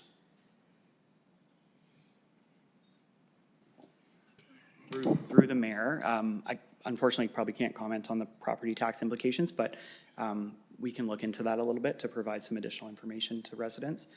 I would assume, however, the property tax situation is dealt with at the park now, it would remain the same. But again, from a municipal side, we can confirm that for you. Happy to do that. Further to that, you also said that there's standards for road maintenance, et cetera, that would be, who would be upholding those standards? Would it be the county, or would somebody be making regular visits to, because we've had crap roads in the past through our winters? Yeah, through the mayor, so with, it would be the park owner that is responsible through that in collaboration with the county. So when I say collaboration, there would be an agreement that's needed to ensure that that happens, and security is taken to make sure that that happens. So if it does not, there's an opportunity for the county to step in. Thank you. Is there anyone else in the room that wants to come up and speak to this issue? I'll ask for the third and final time, is there anyone that wants to come up and speak to this issue? Seeing none, we'll call this part of the meeting closed, and we will take a break. Thank you for coming out. Good night.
having pizza? No, I'm still here. Okay, he's still there. Okay, Brandon, we're good to go? And we'll just continue. Perfect. All right, thank you, Mr. Mayor, and through you to council, we'll continue with the presentation. A couple more sections left. This one in particular, we're just going to go through some examples of applications. We've provided these to the public as well online as examples of how this process would kind of become easier for them to get involved with or to have their permissions adjusted for their projects. So we'll go through these. So the first one is with respect to building an additional residential unit on a rural property. So infill proposal to build a detached ARU in the backyard. So it's outside of a settlement area. We're saying that the zoning was countryside. They're proposing a 6.5 meter building height, which is permitted. They need a property line setback of 2.7 meters, which doesn't meet the requirement in the bylaw.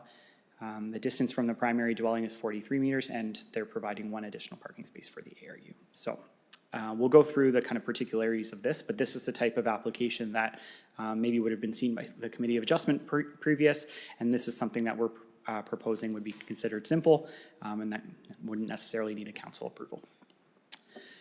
So just in comparison on this slide of the zoning provisions under the current zoning bylaw, as well as what would be permitted under the Class 1, so the as-of-right permissions, and then the Class 2 variation permissions are there as well. So you'll see here the minimum setback is the one in question. And so what's covered in our bylaw right now is the 3 meter requirement, and we do allow a 10% reduction. So that would then suggest that 2.7 meters is appropriate, which is what this particular application is proposing.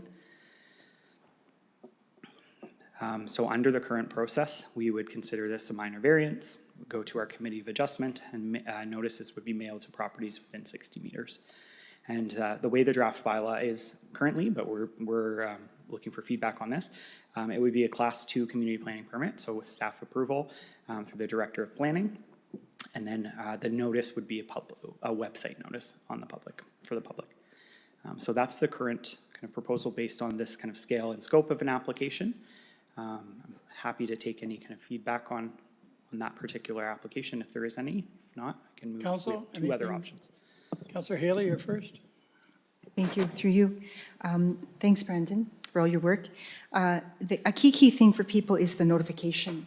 And a lot of people aren't online. A lot of people have lousy internet in the countryside. We had none this morning, no internet. So it's just that to rely upon website, people, in fact, I would recommend that you need a broader distance, further notification, and it can't just be website. That's just my recommendation. Councillor Oakley? Yeah, through Mr. Mayor, I'd have to respectfully disagree and suggest for something that minor in nature like this, I think a website notice is fine. Any other questions or comments? No? Yeah. Okay. Yeah, Yeah, Councillor Miller? The website notice is fine, but unless you're checking the website every day, I don't know how anybody would know that what's going on in their neighborhood. So I still like the idea of the public notice. Because I know I get a lot of questions about, what's going on, and it helps to have that public notice put out wherever something's going on. Okay, thank you. Anybody else have anything to say? Is there anyone in the room that wants to speak to anything they just heard? I'll ask for a second time. Is there anyone in the room that would like to speak to what they've just heard? And I'll ask for a third and final time. Is there anyone in the room that wants to come up and speak to what they just heard? Seeing none, we'll call this part of the meeting closed. Councillor Oakley? Through Mr. Mayor, actually, just like a question on sort of that aspect of it. Is it currently possible within our website or within the realm of possibility that, if I am someone who's interested in what's going to go on in the properties around me, for me to, punch my address in and say, I'd like email notifications for things going on in the next, 200 meters around me, 500 meters around me? Mr. Through the mayor to council. So we haven't got to that point yet. The upcoming Friday file will be showing you that we have made some modifications to the website where we are loading all the current active planning applications and reports. So we're just in the process of uploading a bunch of reports, but all the active planning applications in terms of anything minor variance, severance, zone change, subdivision will all be loaded, as well as ones that are recently approved. So the community will have an opportunity to go on there, look at their property, look what's happening around them, and click on it and actually read like environmental impact study, the planning justification report, or whatever is proposed, and they'll be able to see that. So we're just in the process of fine tuning that. Councillor Kyle? Yeah, thanks, Mr. Mayor. Through you to Brandon or Jeremy. So just kind of noting the comments from Councillor Haley, Councillor Oakley, and Councillor Miller. I agree the website notice does make sense, but how are they, I guess, so is there still going to be something posted on the property itself? Or how would, if you aren't tuned into the website on a regular basis and just, you know, in your spare time, checking to see what applications may or may not impact your property, how do you know to go to see said website notice? Yep, through the mayor. So what we would do is inform the public of this kind of shift in the proposal. That's kind of the education piece that will happen after this. With that said, there is an opportunity to say have on-site signage required, maybe in lieu of mailing out stuff. That could be a reasonable kind of in between. But what we are suggesting here is that maybe these applications that sit with staff approval that would have gone to the Committee of Adjustment previously, they're not of a nature that warrants really the neighbor's input or neighbor's concern. So that's what we're trying to keep that level of the class 2, and then beyond that, right, where you start to add these uses or there becomes land use compatibility issues, that's where we would have the more onerous or the larger requirements for public engagement, as we'll see in kind of the two other examples. But what we're suggesting here, and of course open to the feedback that we're receiving, is that these would be kind of minimal, similar to getting a building permit. That's not information it's information that's available to people if they seek it out, but it's not something that's mailed directly to your house. Councillor Coleman, can you hear us? I think he said yes. Yep. Okay, welcome, Councillor Coleman. Anyone else have anything? Anyone in the room? We've already done that. You can continue, Brandon. Thank you. So we'll just bring the presentation back up and we'll go through another scenario. So this one's more urban in nature. So what we're looking at here is an infill proposal. So the area hypothetically has 3 to 4 story buildings around it. So it could be a downtown area. The zone is community corridor. This proposal is asking for is 6 stories in height. We've got a number of residential units, so 80 in total. They're providing commercial floor ground space and proposing 95 total parking spaces. So what we're looking for from you here is maybe some indication of where the comfort level sits with it being a class 2 versus a class 3 application. So when we look at the requirements for the bylaw, so we have the zoning requirements there. As it stands under current zoning, 123 required spaces for the residential quantity. Under the class 1 with a draft CPP based on the directions of 2 spaces per unit, they would need 160. We recognize that's not always viable in kind of a downtown area, so there may be some flexibility for that, and we've kind of discussed that a little bit. But the 2 specific variations that we would be looking at in consideration of this application would be an increased height of 2 additional stories beyond what's kind of around it and what's permitted, and looking for a reduction in the parking, supported by a parking study, but to 86 spaces in total. And that's where you'll see any variation supported by a parking analysis. We do allow that we would allow that for the commercial pieces, but not for the residential. So that consideration would come up for a variation. So I guess the discussion here is that the current process would be there's zoning and bylaw amendment, they would go through site plan. Zoning bylaw would come to council, site plan would then be with staff. There would be notices mailed out for 120 meters, and we would put the notice on the website. But there are kind of 2 options here, so curious on the feedback of that. But if it was a class 2 permit with the website notice or say an on-site sign versus being a class 3 permit, which would come to council, And then, like I said, the requirements for public notice go up with that type of application. So there is a public information meeting that we would require within the neighborhood. The notice requirements you'll see go up from what the zoning bylaw is, from 120 meters, we're doing 240. And the website notice would be included with that as well. Happy to take any kind of comments on that, but I'll jump back actually to those slides if I can. Councillor Howe is your first. Thank you, Mr. Mayor, through you, Brandon.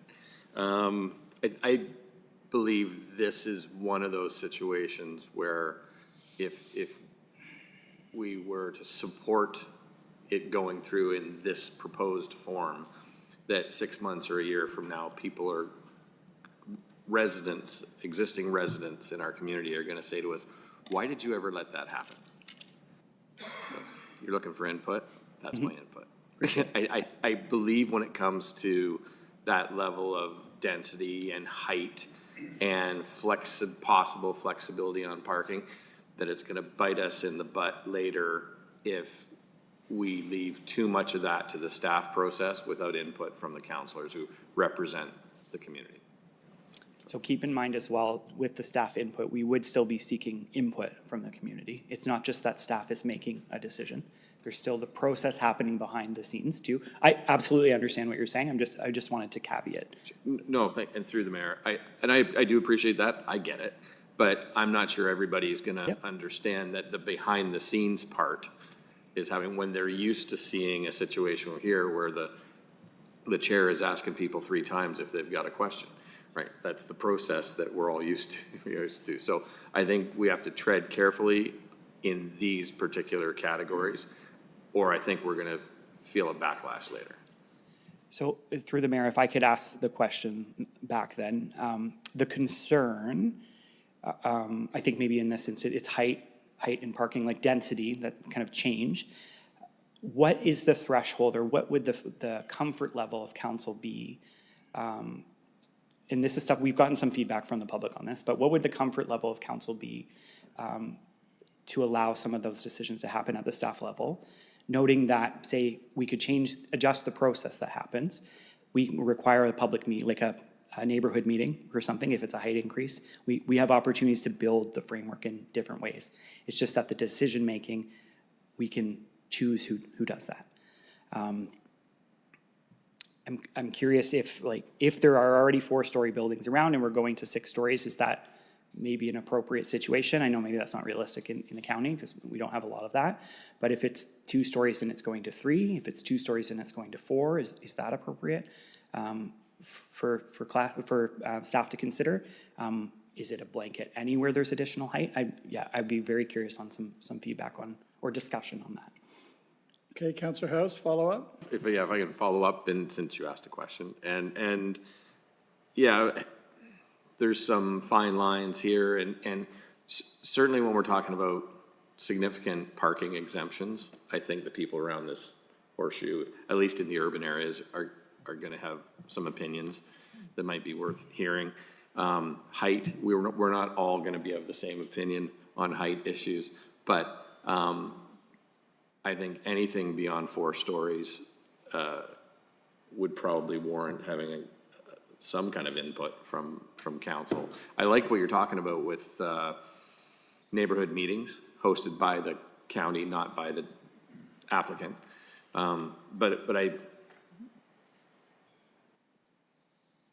We are still a small town that's rapidly growing, but you know, people choose to live here because they want that small town environment. And I know we have to have more density, and I understand that. And but I think we can't just have a rule book that says you can get up to 6 stories if you just check the boxes through the staff process. I think that'll bite us later. So that's my answer to your question. Councillor Bell, you're next. Thank you, Mr. Mayor. Through to Brandon. I asked a question earlier. The zoning framework just carries over the zoning bylaw that we have. And here's a very clear example where the new zoning framework will be quite different from what was the previous zoning bylaw.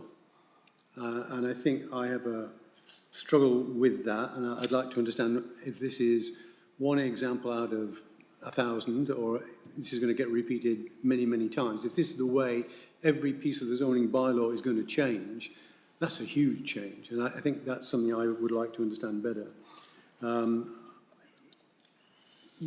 On this page I'm looking at, you've got zoning bylaw, draft CPP, class 2 variation. There isn't a third column. There is no class 3 out there. Yet when you turn over the page, you talk about communicating as if it was a class 3. So I'm going to struggle with parking. And the answer, I think, is, it depends where this is. If this is Broadway Street, that's one thing. If it's out of town, on Dundas Street, it's a different story. And I think there is a locational issue that probably means that when you get to anything like this, you probably want to have the council involved, because if we don't, we'll become involved by the community. So I think we need to shortcut that particular loop.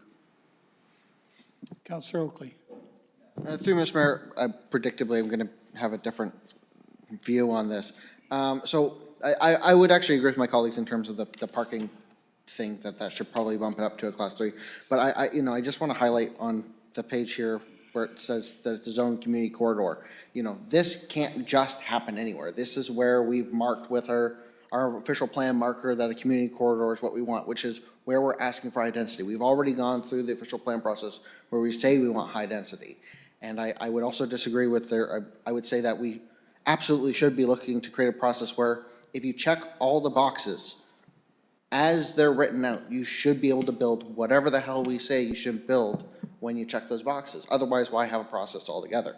So, I would suggest that in somewhere where it's a community corridor and we've went through with our marker and say we want this community corridor because this is where we want to build density, if you meet those requirements and are within, the 6 stories, you should be able to get this approved through a staff process without council being involved. Now, I would also note, I would say there's a, significant difference to me between the previous example of the ARU and this, where if they're both under class 2, they only require website notice. I would say this probably needs community meeting, things like that. Because again, if I'm understanding the process correctly, we still have the ability, or at least we've talked about before, having the ability at council to escalate things to class 3. And if there's a community meeting, people come out and they're furious, there's still a venue for that. But I think earlier in this term of council, we had up on Rest Acres, we had an 8-story building that generated a lot of interest. And we had a very fulsome public meeting. And there was another 8-story building where it didn't generate a lot of interest. And I don't think that should have gone to council then, because clearly it fit. So I think if we're creating a process for people to be able to do things and have clarity over how things should proceed, then I think things like this should fit within our stage 2 or class 2. Councillor Haley. Through you. Just wanted to ask you, Brandon, I believe there's a community corridor in Cairnsville. I believe it's along Coburn. Is that correct? That is correct. Okay, I just wondered if this applied to Cairnsville too. Yeah, so as a side note on that, so Cairnsville will, through the strategy, you'll see that there will be some updates proposed to that, specifically with respect to the community corridor, because that provides a mix of uses, including residential, and the direction for Cairnsville is that it be employment-based. There will be limitations in effect. So just a caveat on that, but yes, there is a portion of Cairnsville that has community corridor. Councillor Pierce. Thanks, Mr. Mayor, through you. So I guess I'm going to look at it kind of a different way. So hypothetically, let's say that these are all the class 2, and staff's making the decision on them. Staff makes a decision. Is there still an opportunity after that point for council to say, whoa, wait a minute here? Or once that staff has made the decision,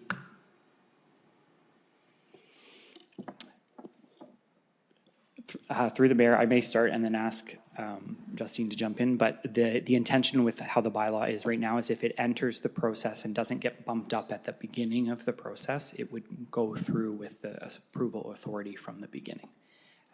But the idea too is that we have public engagement before the actual application is submitted.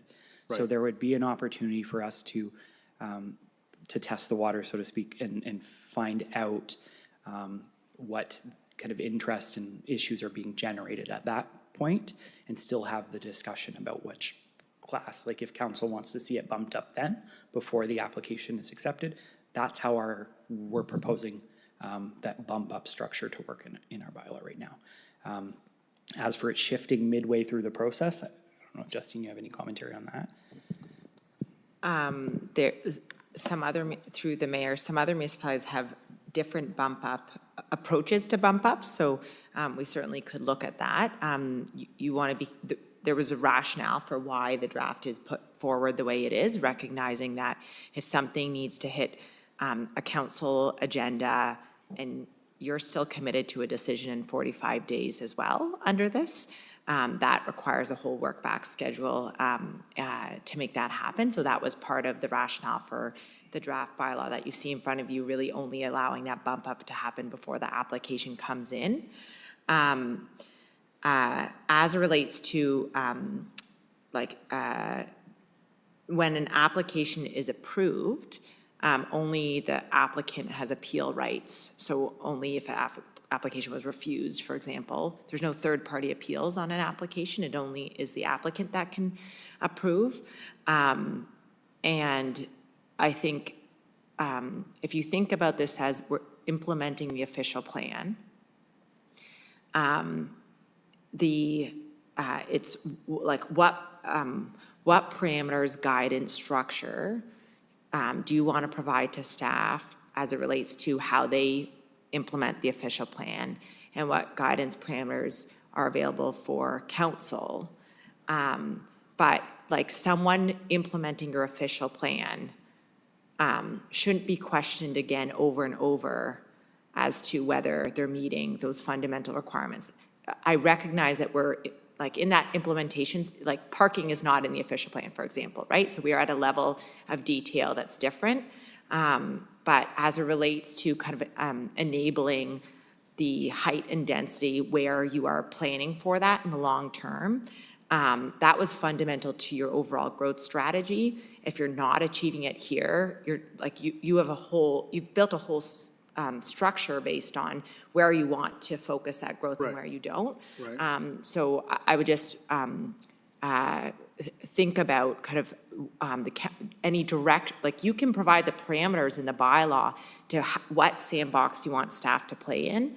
But as it relates to implementing the official plan, like hopefully you're not revisiting those decisions as they get implemented. Okay, thank you for that explanation. So I guess my way of looking at this in regards to the proposed height in association with parking, again, it's just my input on this. I'm not opposed to additional height, but what I'm opposed to is if they're going additional height and then wanting a reduction on the parking. That just, to me, that there's already, they're already looking for the as little parking as possible, and I think the two have to go hand in hand. If they're saying, hey, you know what, we want to go to 6 stories, but look, here's all the parking we've got, and we've got the 2 spots, and we've got the visitor spots, and all that kind of stuff. I wouldn't be opposed to that, but again, if they're asking for an additional height for additional units, which means additional vehicles, then there's got to be a you can't have your cake and eat it too type thing, right? So that's kind of my thought on that. I'm not opposed to the additional height as long as we talk about tick boxes, as long as the other tick boxes are ticked off as they should be, as opposed to not ticked off and then we get residents that are ticked off. You know what I mean? So through the mayor, what I think I'm hearing is that, so there's certain trade-offs that might be appropriate, and then there's others that we need to make sure don't happen as trade-offs. Yeah, and we can definitely look at adjusting the bylaw to make sure that there's some more nuances to that. And one thing I would just maybe say about the height and density in general, I think there's some more work, and we've been talking about this internally, but there's some more work to be done on studying where that is appropriate in the county of Brant. And there will be an opportunity to do that through some of our land needs the upcoming land needs around 2030, maybe an opportunity to do that before with some neighborhood-specific studies or a height or density study, which would feed into, again, some of this information. Councillor Pierce? Thanks, Mr. Mayor. Just a follow-up to that, and that, I like that. But again, it just got me thinking here, even, I'm sticking to my, if you go higher, then the parking can't go lower. But I mean, even, you look at these back-to-backs and certain things that some developers want to do with adding, they're not necessarily, going above their height, so to speak, but they're adding additional units. And I think that also, there's got to be some sort of collaboration between the number of units and the parking. If they're asking for more, then they've got to up the other, regardless of if it's 6 stories or 3 stories. Councillor Haley, you're next. Did I hear you right, Brandon? Did you say there would be public engagement before the application is submitted? That is correct. So the intention, or what we're doing here with the draft bylaw, is that depending on the scale and scope of the application, there would be a certain level of engagement that's undertaken, and that would be in partnership with the municipality. Like, staff would be there to kind of oversee some of that. So, for example, with the item we're discussing, it may require a neighborhood meeting. So the developer would have to host a neighborhood meeting. We would be there. They would get a public engagement kind of guidebook about exactly how they're supposed to host this meeting. And then what we would require from them is when the application comes in, they need to explain what happened in that meeting. We were there. And they need to show us how they've tried to accommodate some of the feedback that they've gotten there. So in the engagement that kind of happens at the council level now, we're trying to shift that to a more meaningful position and allow the discussion around the council horseshoe or with staff to be really with the particularities of the application, how we make those adjustments to have that input fed into it. Councillor Chambers? Just perhaps to the planner on the side, if I heard you correctly, if the, using this as an example, if the application is approved, there are no third-party appeal rights, is that correct?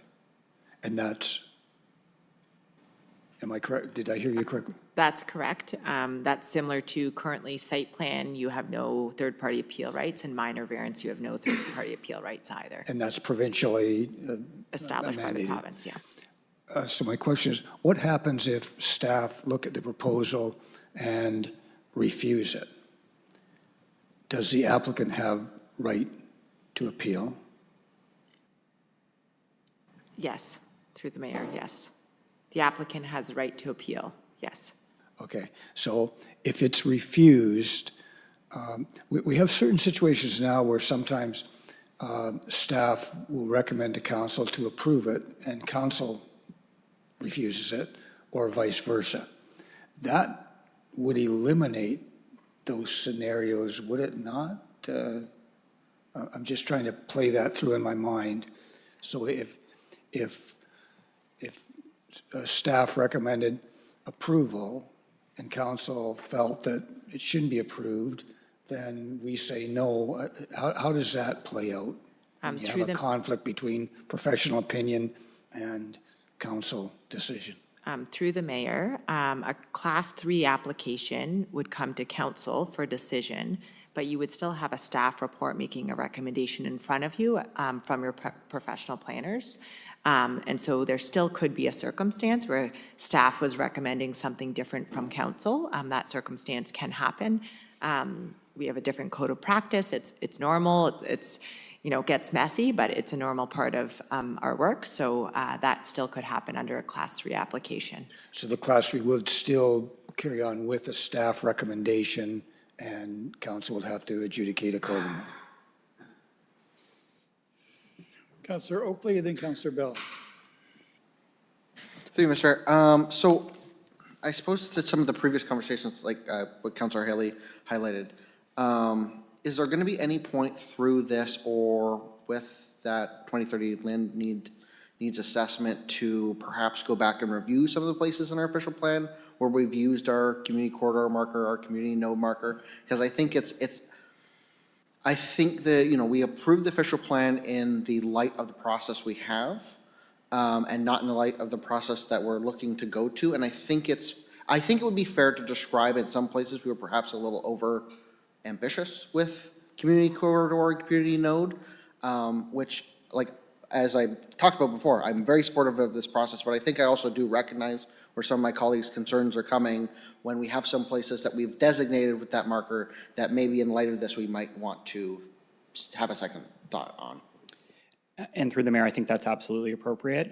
As I mentioned, an official plan isn't an as-of-right document, right? It's high level. You're intended to still do those kind of research opportunities, what to inform it beforehand, but also we recognize you need to do some after and inform the next one. So I think there will be an opportunity to do that with certain neighborhoods or certain areas. And if there are any of interest to particular councillors or to the public, please let us know that. There are some growth management pieces we have the opportunity to put into this bylaw, like the overlays I mentioned. We've mentioned before, like Haynesville is an opportunity of something we're studying specifically. You're going to see something come around for the Paris, kind of east side of Paris, Dundas Road and Governor's Road. So there's an opportunity with this bylaw to kind of say, you can't proceed with certain types of development until we've done our due diligence to figure out the direction specifically. Requiring something different to that would require an amendment to the bylaw, and you don't need to see an amendment for the first 5 years. Thank you. Councillor Bell. Thank you, Mr. Mayor. Back to Brandon. The page I'm looking at is scenario 2, mixed-use development. You compare the zoning bylaw RM3 with the draft bylaw class 1. RM3 is just one of, I'm going to guess, 50 different zoning, whatever we call them, sections. Are we to understand then that each one of them, and I'm looking at the existing zoning bylaw, is each one of them going to be changed like this? And how are we going to review every one of these changes in council to sign them off before they become part of the CPPS? Through the mayor, so they are changing, but not to this same level.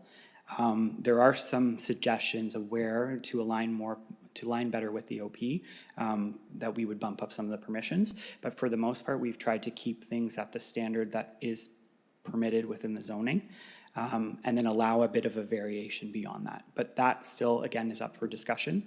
And I'm thinking maybe what might be helpful is kind of a mapping exercise of from and to. So you'll see current zoning, where it would apply. And particularly in the context of height, that's something we are working on and want to provide before the final draft to show you what the current height permission is under the zoning bylaw and under the proposed CPPS, if there's an uplift, like proposed extra height, if it's proposed to be the same, to give an understanding of that. In my opinion, there's not really the opportunity, or there's not really the time to go through each individual standard in the zoning bylaw. But if there are specific ones or specific zones that you'd like to do, or you would like to provide the direction for that, we're happy to go through them. I would just like to know how many of the existing sections will change, because this looks like a massive relaxation of our standards. Yeah, and so you'll have to. Them is relaxed in that way. Yeah. I mean, it is a real Pandora's box that we're opening up. And I would like, before I would sign off, I'd want to understand just to what degree we are changing the boundaries of development. Yep, absolutely. And through the mayor, I think that's something we can absolutely provide that maybe as a Friday file and then bring it back to council so the public can see it as well. But what I would say is that there is a fundamental shift in how we're approaching residential development. There's several, as you mentioned, residential zones. We have residential singles and semis. Then we have residential multiples. There's 3 of those. That's already 5 just in the urban area. And then all of those have site specifics on them. So that's 500. But what we are kind of opting to do is neighborhoods is really the one and single residential only development area. So looking at this is a bit deceiving in that context because it's providing the requirements for a community corridor or community node. Those would be more akin to some of the site specifics with mixed use. So if I've got a community corridor on our official plan, and today that area is zoned R1, R2, are you telling me that the community corridor could be zoned any one of those 5 R categories? Correct. In the future? So we could go from it being R1 to RM3, and this council would have no impact on that at all. So the impact would happen with the discussions at the official plan stage, right? That's where we kind of chose that high level, here's the direction to consider where density could happen. So community corridor, community node, they're not just in random neighborhoods. They're along your arterials, some of your collector roads, really limited to Paris, St. George a little bit, in Cairnsville. And Burford has some of it as well, but Burford's an example where even though it has the designations in the zoning, it's not as of right. There's still servicing studies that need to be done to determine if and where and what can happen there. So there are situations where it's being applied, but again, it's discretionary. And we can kind of paint that picture maybe a bit clearer for everyone to kind of show where those changes would be made and where that impact And if I may, Mr. Mayor, is that true also for employment areas? Because we have 4 zones, we have M1 through M4. Here we think we just talk about general employment areas. How do we know within that whether it can be permitted to be M1 or M4? Are we saying it could be any of them? Because I find that really uncomfortable as well. Yeah, through the mayor. So based on the provincial direction, they're standardizing directions for land uses. And so that's the approach we're taking with one kind of employment use. But there are particular requirements within that set of zoning, that one single zoning, that if you have a class 1 industrial use, class 2, class 3, that's intended to mimic the M1, M2, M3, there's a certain requirement setback. So for class 1, it's 20 meters from a sensitive use. Class 2, it's 70 meters from a sensitive use. If they cannot meet that as a condition, they are not permitted. So even though it's listed as a permitted use, there's still those check boxes that we've kind of referred to that need to be met in order for them to actually get the permission. Okay, that needs to be really well communicated. Councillor Chambers, did you have a follow-up? Yes, just with regard to the public engagement process, and the public information meetings would be, you said, arranged by the council with instructions to the applicant to what they need to show. Currently, we have one meeting a month where the public come to the meetings and are engaged in the process. We all know what's happening there. If we have 4 or 5 of these Class 3 community planning permit applications, does that mean we're going to have 3 to 4 or 5 more meetings, nights that we have to go to public information meetings to understand what's going on? Logistically, how is that all going to work out in terms of time and in terms of what council needs to be aware of to make a decision? Obviously, they should be at the public information meeting if they want to hear the public, but if there's 4 or 5 or 6 of these a month, in addition to the meetings we already have, that's going to get pretty onerous, is it not? Absolutely. So through the mayor, that's a consideration we've taken into place with respect to where the variation levels sit and where or what extent of engagement is going to be happening. So I'll remind council that we previously had kind of projected, based on the way the bylaw is written, that 80% of the applications would sit in that class 1 or class 2, and 20% of the existing applications would sit in that class 3. So really the amount of work to be done with council will go down in that respect. And we are taking into consideration, obviously, if we say each one has to host an individual meeting, I don't want to go to 10 meetings a month since I get paid to do it, but I understand that that's not necessarily a realistic thing. So we can absolutely put bumpers into place to say, oh, they need to be held on the last Tuesday of, and align it with maybe an open date. We can think about things like that. But to answer your question about kind of the amount of meetings that are happening, we're projecting that there will be fewer of those. It will not be the same quantity of planning applications that come to council today. There may be fewer applications coming to council, but most of them applications were handled on one night at planning at a 10-minute hearing. But if the 20%, it works out to 3 or 4 applications that were expected to attend public information meetings on a Thursday night and a Friday night and a next Wednesday. Like, I'm telling you, that's going to get pretty onerous on some councilors' time frames, because you can't go to meetings every night. Yeah, Or I absolutely. can't anyway, I don't know. No, I appreciate that feedback, and I think with our public engagement requirements, we can make sure that that's taken into account.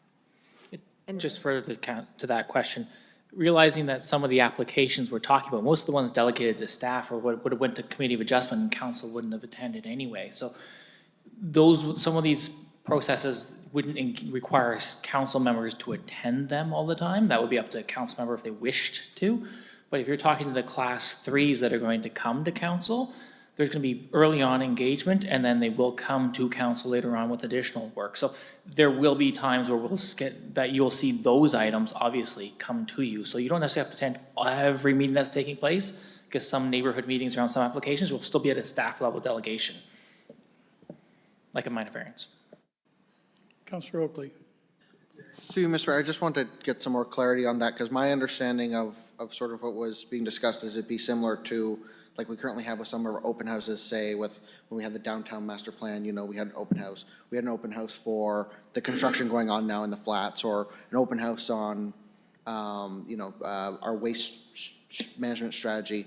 All of those things, you know, are things that I did attend, but I still was able to get all the information because staff attended them by just going to the actual council meeting. That was sort of my interpretation of it. Is my interpretation correct, incorrect? Through the mayor, I think, yes, there's multiple ways to address it, and I think just constant communication with council, depending on the scale of the application, always more than welcome to come to any meeting that's held. But we can also fill council in by way of Engage Brant, by way of direct stuff on Friday files. There's lots of ways to keep everyone involved, and I think there's some flexibility in that, recognizing that not everyone's schedules will always align with every project. Through the mayor, if I may add, this is why these class structures matter so much, is like what is worth coming to council versus what can you delegate to your extremely capable staff that are very well equipped to analyze and review planning applications. And certainly the goal is not that this increases council involvement in site level applications that meet the intent of your official plan.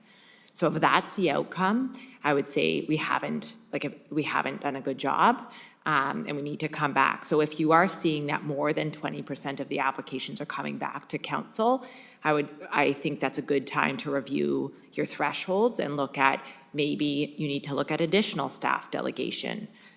Maybe there's parameters that we, given that this is a broader change management component, maybe there's things we didn't anticipate and they're causing a bunch of bump ups for things that really you feel you're more than happy to delegate. So many municipalities, when they go through this process, will review it, 6 months in, a year in, look at how many applications are coming through class 1, class 2, class 3, make sure it's meeting that overall intent, recognizing that this is a broader change management exercise. And the goal is not to have more council time taken on applications that meet your overall objectives. The goal is to have council time on all the other critically important issues of this community. Okay, Councillor Pierce. Thanks, Mr. Mayor. Just something you're saying there, you had said many municipalities will review. I think that's a mandatory. I don't think it's a will or won't. I think it's a must that needs to be done as part of this process. There's no option there. I think and I appreciate the 6 month thing, at the 6 months and then a year. And I would assume that by the time we get to the year, if any adjustments had to be made, I'm assuming that we would probably see a lot of the applications that may need adjustment. So yeah, I think that's a must. That's not a maybe. And through the mayor, just to add on to that, I believe some of that's covered in the report. There'll be a monitoring framework. We'll be tracking all of the applications. We'll come back with information every 6 months, at least for that first year. And then obviously if kind of emergency stuff comes up as needed, we have the ability, like council has the ability to amend its own bylaw, right? It's when we speak about this 5-year amendment thing, that's for others. That we are in charge of the stability of that and can assess things accordingly. Any other questions or concerns before we move on? Seeing none from council, we'll open it up to the room. Is there anyone in the room that wants to speak to or against this portion of the program? Come on up.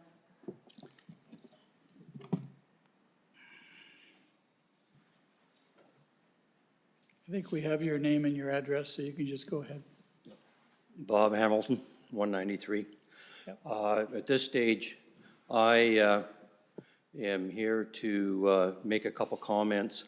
By eliminating the Committee of Adjustment, which is fine, I believe 90% of the minor variances that come through can be handled by staff because it's a rubber stamp situation in most situations. What hasn't been discussed are severances, consent applications, property line boundaries.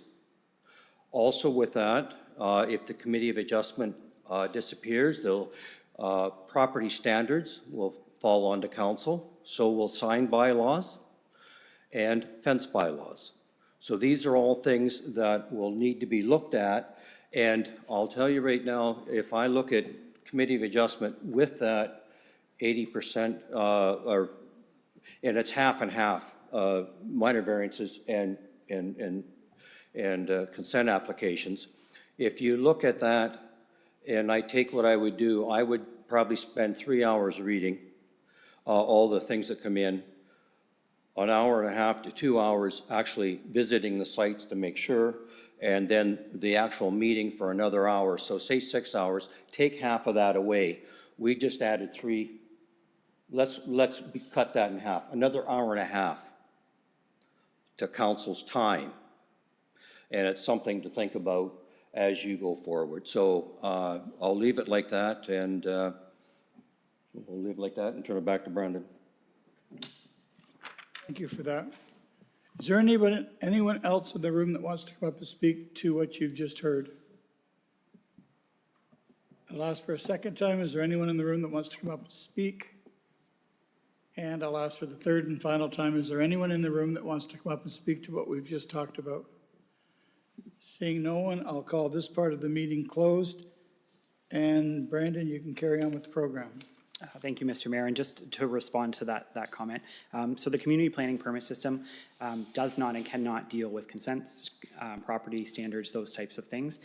That's just not in the nature, it's not in the legislation, frankly. So that conversation is something that we'll have later.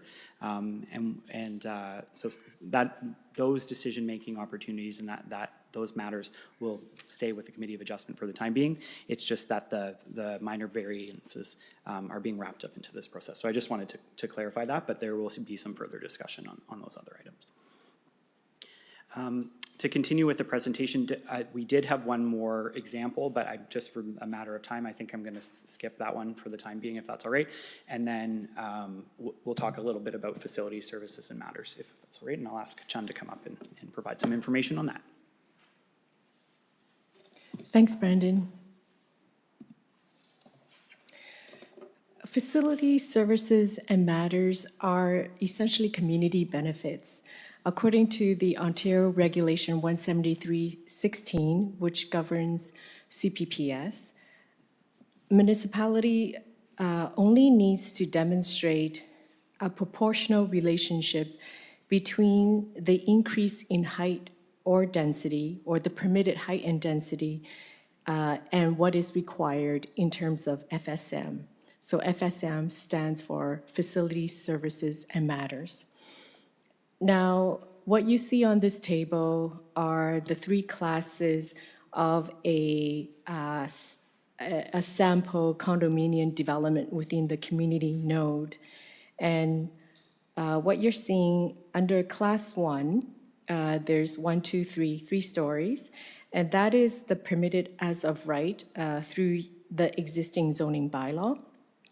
When you go up to class 2, there's 3 additional stories permitted. That's stories 4, 5, and 6. And then if you look at class 3, there's additional stories above the 6-story, going all the way up to 10 stories, because 10-story is what is permitted as the maximum height in the official plan. So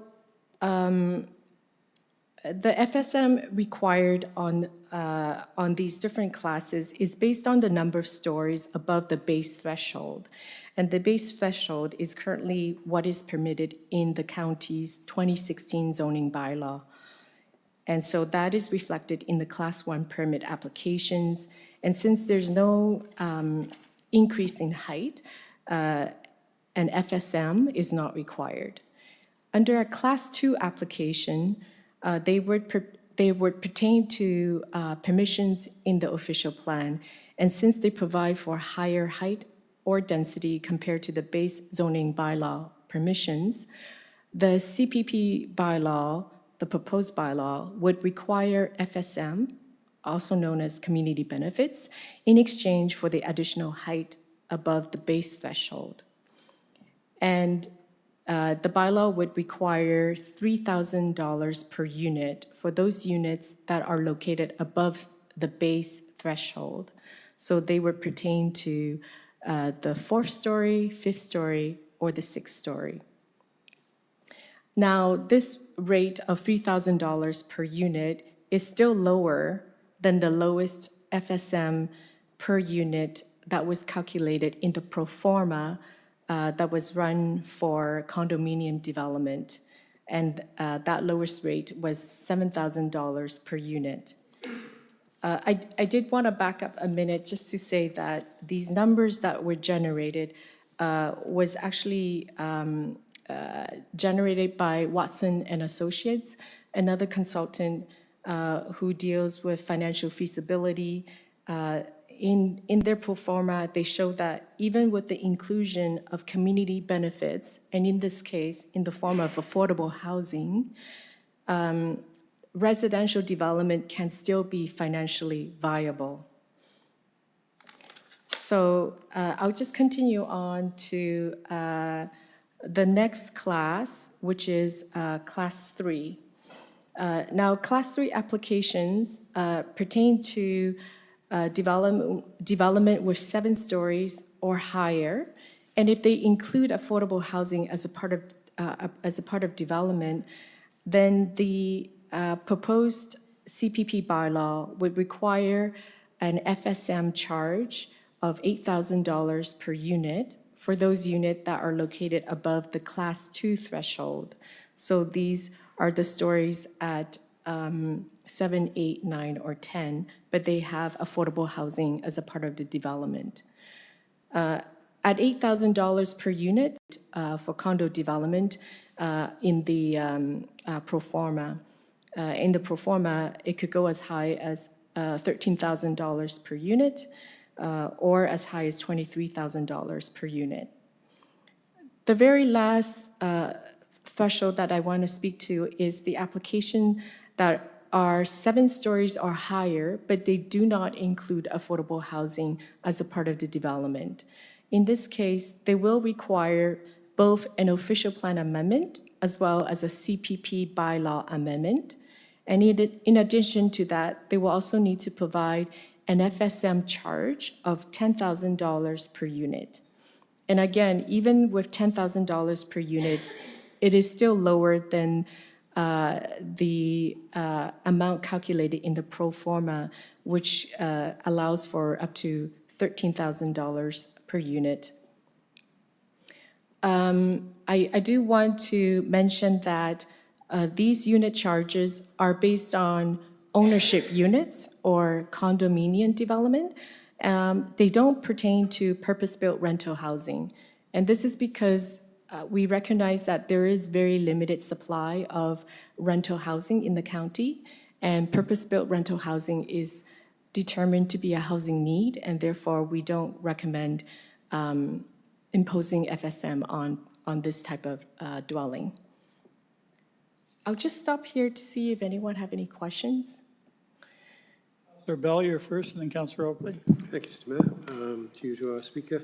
Do we have any sense of what the economic value to developers is of going up from 2 to 3 stories to 4 to 6 stories?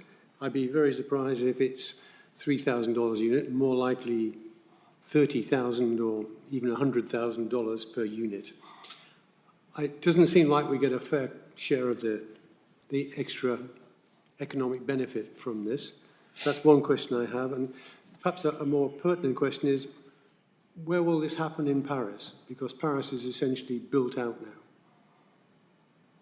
So does this have any real value in this CPPS? Through the mayor, maybe I'll start with the question about the uplift, and then Brandon was going to pick up on some of the sites where intensification opportunities exist. In terms of the uplift, so Watson used the kind of 2 to 3 stories as a base, and then looked at what the uplift of adding 4 to 6 stories, so that, you know, taking that development and then adding additional stories on, trying to hold or control the majority of development assumptions. And then they looked at an uplift of 7 stories and beyond. There's some additional analysis that the county has now asked Watson to go off and do, and it looks a little bit further at the lower density built form to say, right now you're controlling density as well. And so even within that 2 to 3 stories, if you were to permit some additional density, is there an opportunity to ask for facility services and matters in exchange for that additional density? But they're working on that analysis right now, so we haven't heard the results of that second component. But certainly the rationale for kind of that 7,000 per unit as a threshold was based on starting with 2 to 3 stories and then going up to 4 to 6. And looking at what the uplift was. And then the recommendation would be not to use facility services matters for that entire uplift, but to have a win-win between the development and the county. It just seems like peanuts. Seems like you might as well charge them nothing. I mean, $3,000 is nothing. If a unit in a typical apartment building is $500,000, you know, it's quite something if the developer can build another 2 or 3 floors of that at $500,000 a unit, and we get 3? Wow. I mean, I just don't think it works out. But I don't think it actually can apply in Paris anyway. I just think we're simply built out in Paris unless we change the settlement boundaries. Councillor Oakley, you're next. Yeah, through you, Mr. Mayor, to staff, I suppose my comment on this would be, like, I agree with if it's 7+ stories with affordable housing, it should be class 3. But, you know, I would suggest the value to our community for there to be affordable housing is worth more than, you know, $2,000 per unit. If we look at the difference between that and the bylaw amendment, which does not contain affordable housing. So I would suggest that, because I don't think we want to discourage units with affordable housing, that if affordable housing is being provided by a developer, that should have a heavier impact on the reduction in FCM, or FSM rather. And the other thing I would sort of note is, I'd be interested to know what your thoughts are in regards to the FSM charge being based on per extra unit versus the height, as I would think most of what the irritant is with larger developments is not necessarily the number of units, but the height of the building. And are we really pushing things in the right direction if, you know, say I'm gonna build a 6-story building and I build it, you know, let's really exaggerate things, you know, 1 unit per floor, I'm paying extra $9,000. But if I'm gonna go build more units on each of the individual floors, which presumably would mean they're more attainable units, I'm gonna get dinged more. So I find that an interesting sort of dichotomy there, where if we're trying to push for more attainable housing, that this might actually reward going with bigger, more premium apartments. Thank you for your comment. I wanted to raise that the affordable housing that is a part of class 3, where you see 7+ stories with affordable housing and the FSM charge of $8,000 per unit. We're still exploring this, but we likely will associate the affordable housing with the FSM charge. And so whatever that's required for affordable housing, it would deduct it from the FSM charge. Okay, thank you. Councillor Pierce. Thanks, Mr. Mayor. Just so quickly, I'm just going to hit on what Councillor Oakley was saying there and circle it back to what Councillor Bell said.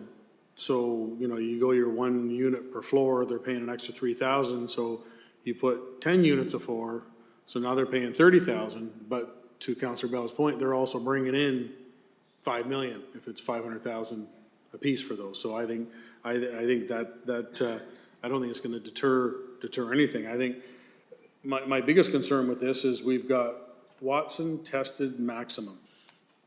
So my question is, where did we get the potential FSM charge? How did we come up with that figure? Why aren't we charging the 13,000?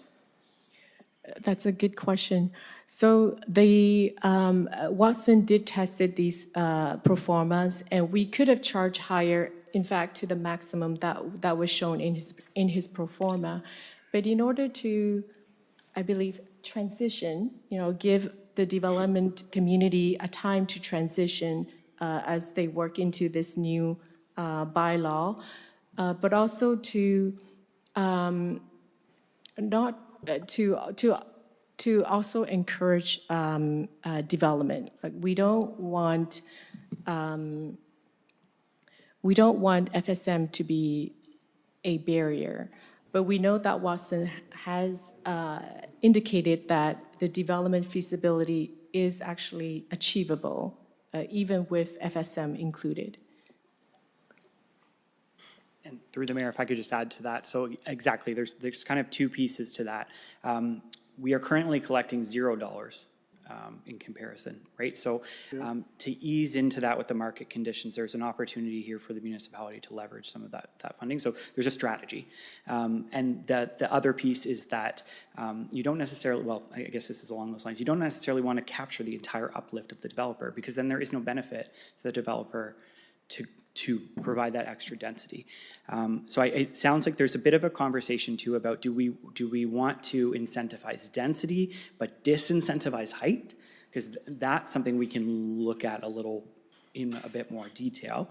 And as Justine mentioned, and Chan, we're doing some research about applying a charge based on the density of the development, not necessarily the unit count. And we can also look at an opportunity to apply it based on the square footage of units or square footage of a development, and not necessarily the unit count. So there's a few different opportunities we can explore with this, but I just wanted to add that note about like the reason we chose some of these, and there is an opportunity to go up over time. That may be a recommendation that we end up making, but just to capture some of the money we're not capturing for the impact that's already kind of happening when people request the height and they get the zoning bylaw amendment.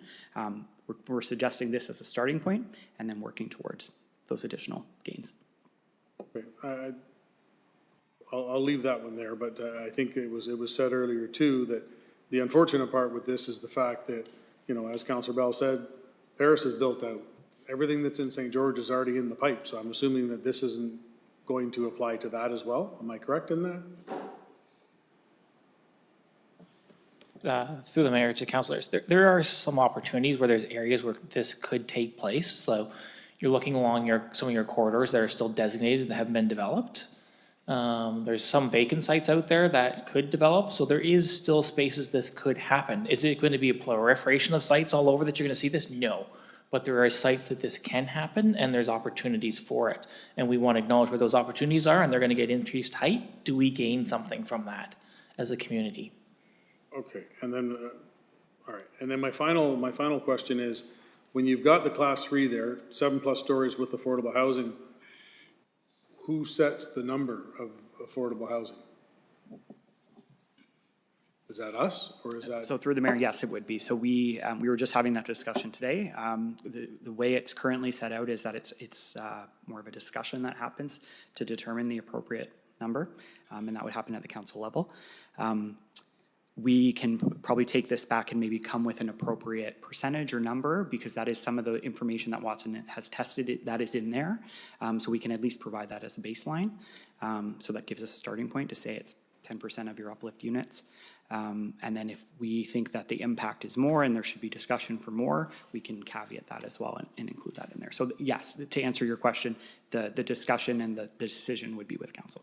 Okay, and that only applies to the, like, for example, in that class 3, the affordable units only applies to the number of units above that threshold, or does it take the entire thing into play? It would be everything above the threshold. So anything that they get their extra height or density for, those units.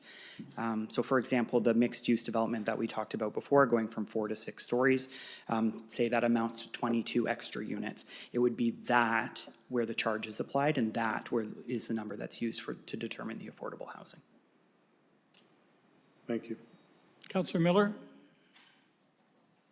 Yeah, thank you, Mr. Mayor. Just quickly, the FSM you said replaces the community benefits charges. I'm assuming that there's some pretty strict regulations from the province around them. I'm assuming that. And second, I wanted to know, my understanding is we're allowed to have our own priorities, our own municipal priorities. And I'm just wondering, when will we set those? When will we have that discussion?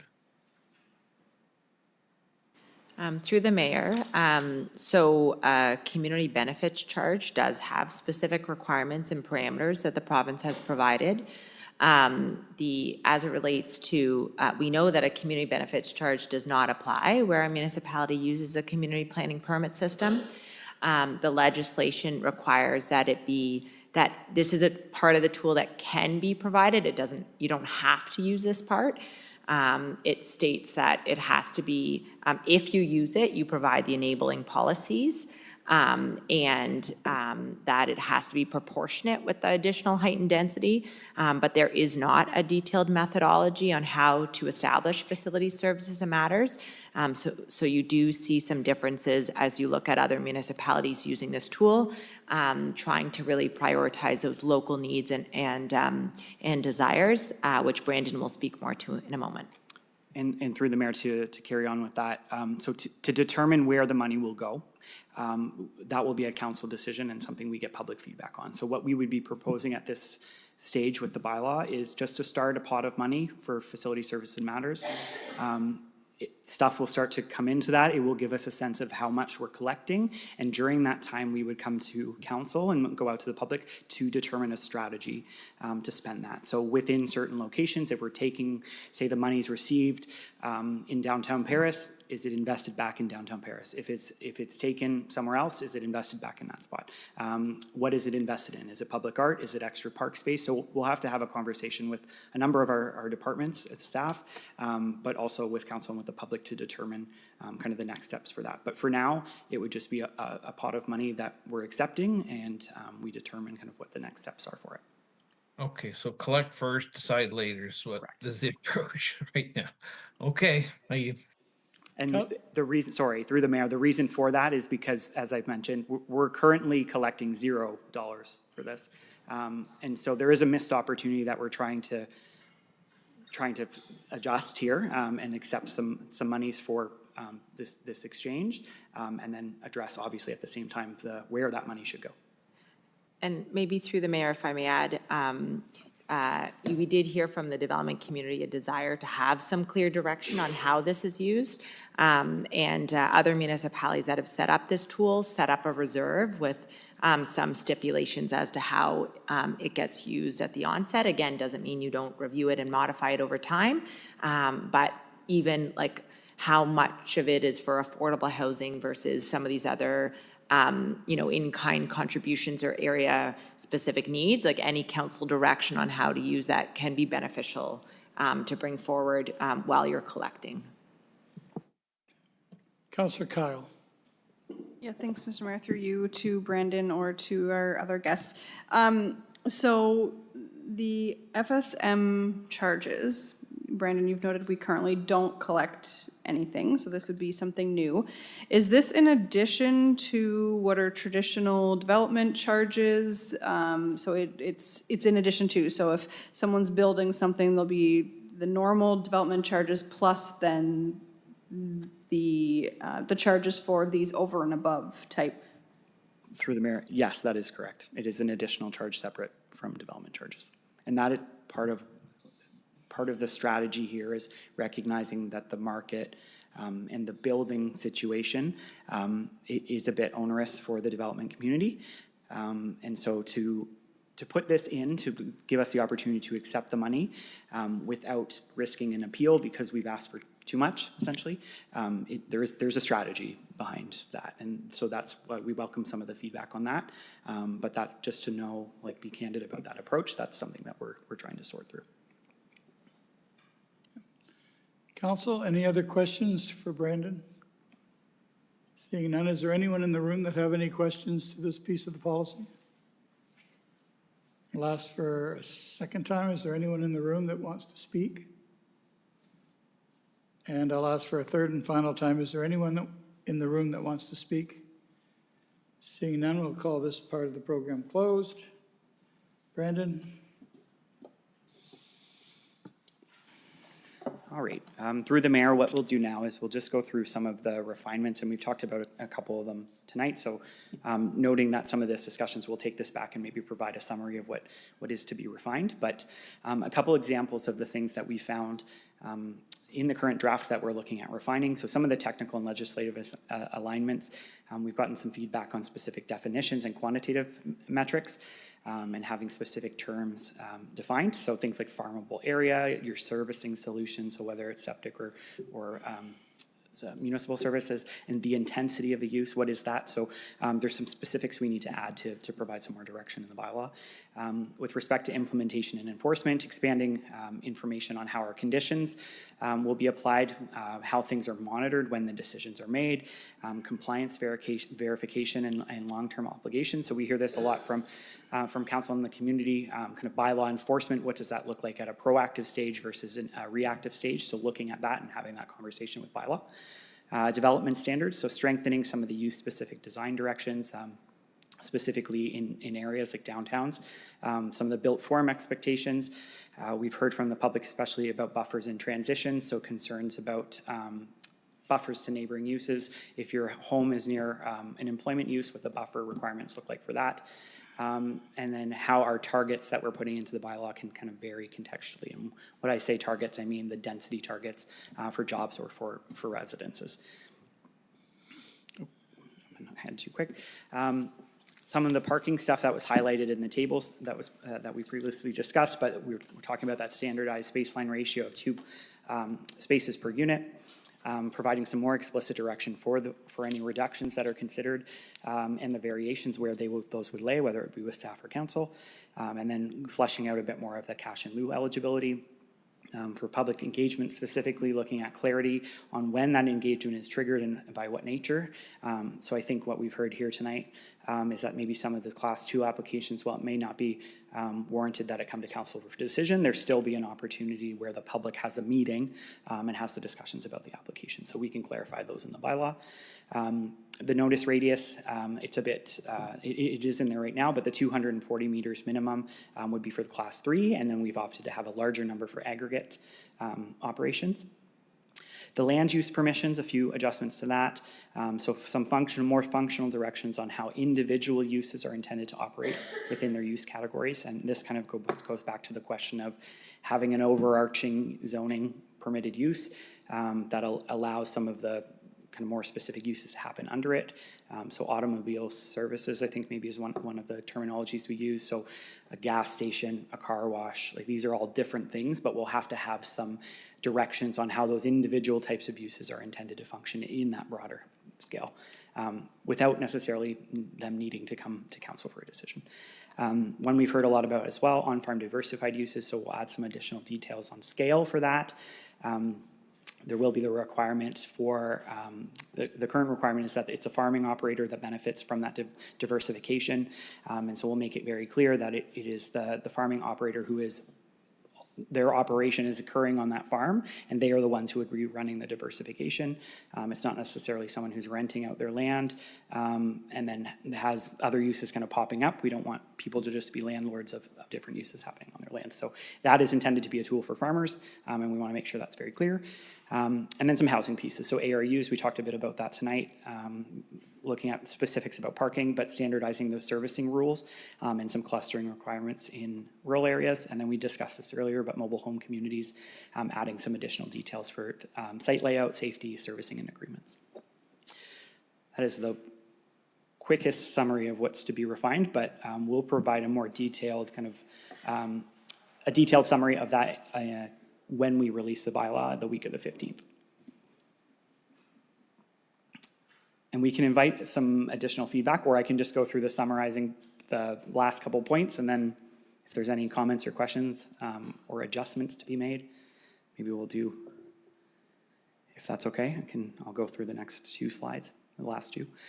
So next steps for the process, we've gone through the first 3 phases of the project, 2 more to go. So we are in phase 4 with finalization and adoption.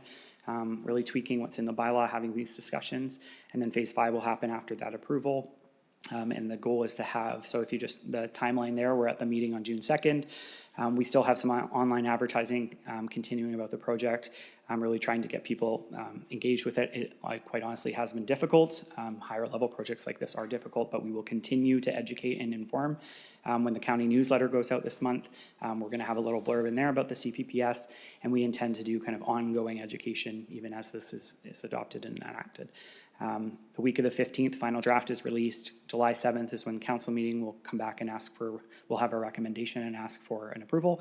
August 1st is our tentative come into effect date, and that will help with a smooth transition because there are no council meetings in August.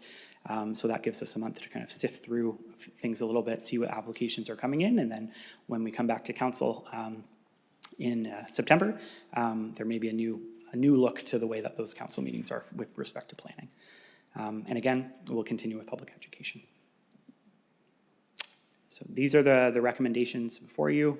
Just taking back the information that's been provided tonight. If there's any kind of specific directions you'd like to discuss or add to it, we're happy to help or work through that. But otherwise, I'll turn it back over to the mayor for the discussion and continuation.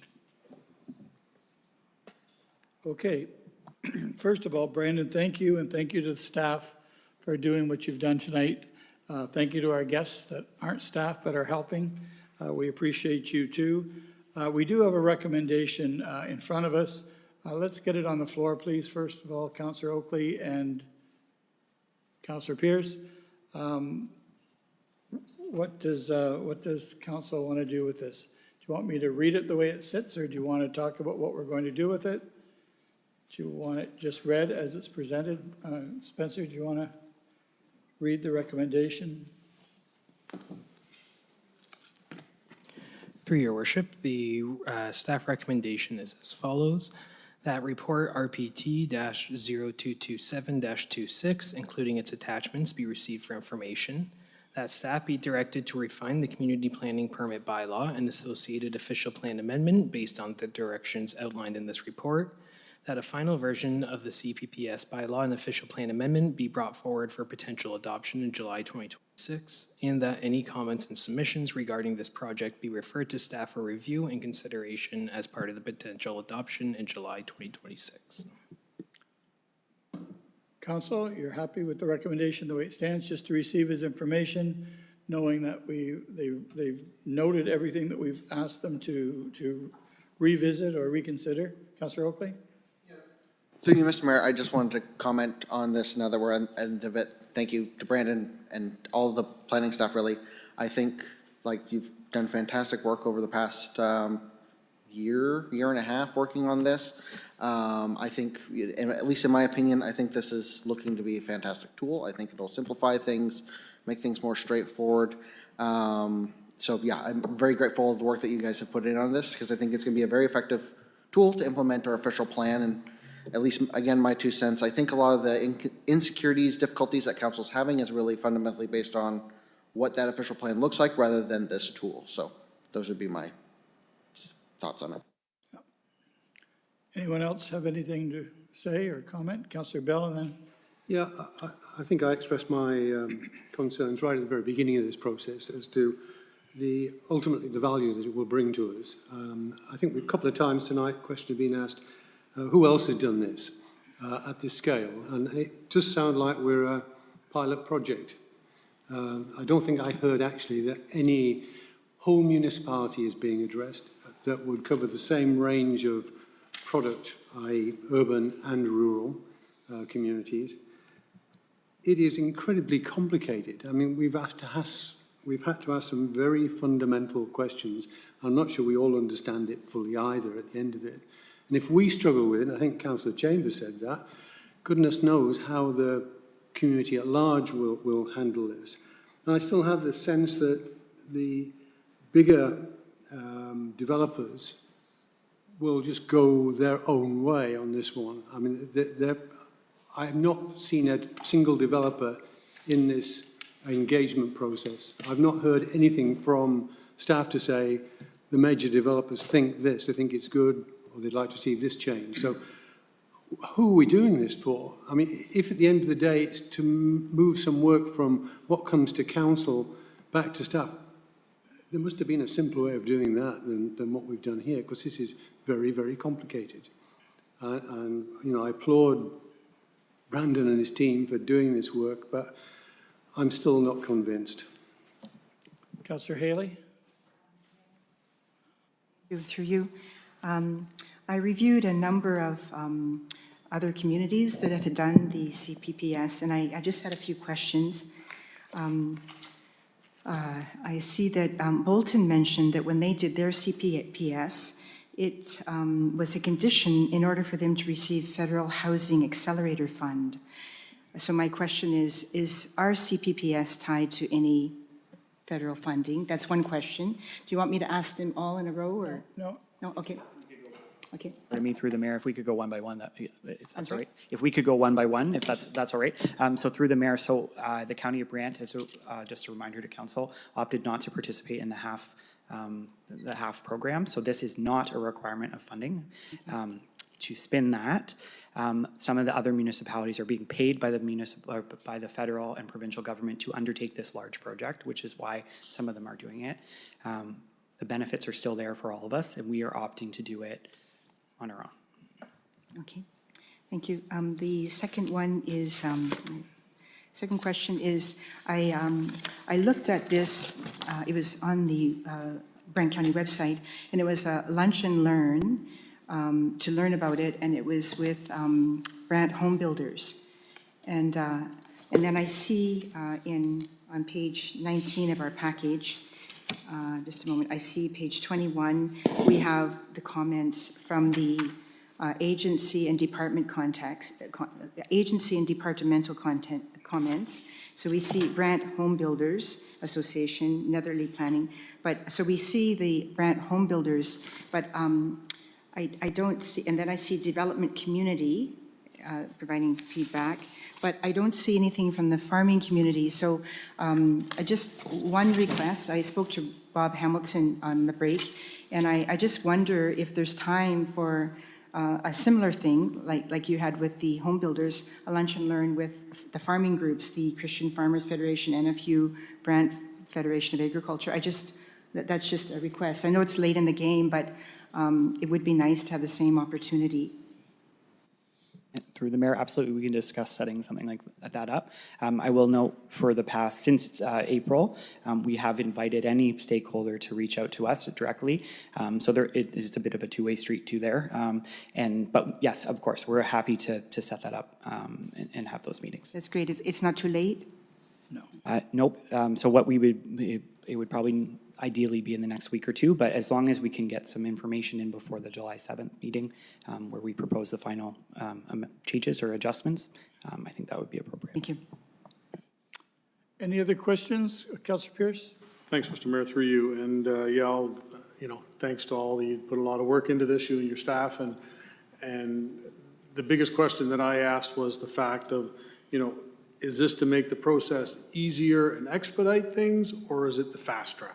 And the answer I was given is overall it's to make the process easier, to help expedite the process. I'm all for that, as has been mentioned here a few times. Even the way we are now, the planning is confusing, regardless. And I think it's still, to Councilor Bell's point, in many points, I think it's still going to be confusing afterwards. So I think that being said, if we can, potentially help ease the confusion and make it, as I stated, an easier process, still with all the tick boxes in there, I think we'll be good. But again, as I said, you know, it's crucial, and as you said, it's in here, that 6 months down the road, we do a report card, and then 6 months after that, we do a report card. So, but again, thanks. And through the mayor, if I could just reply to that.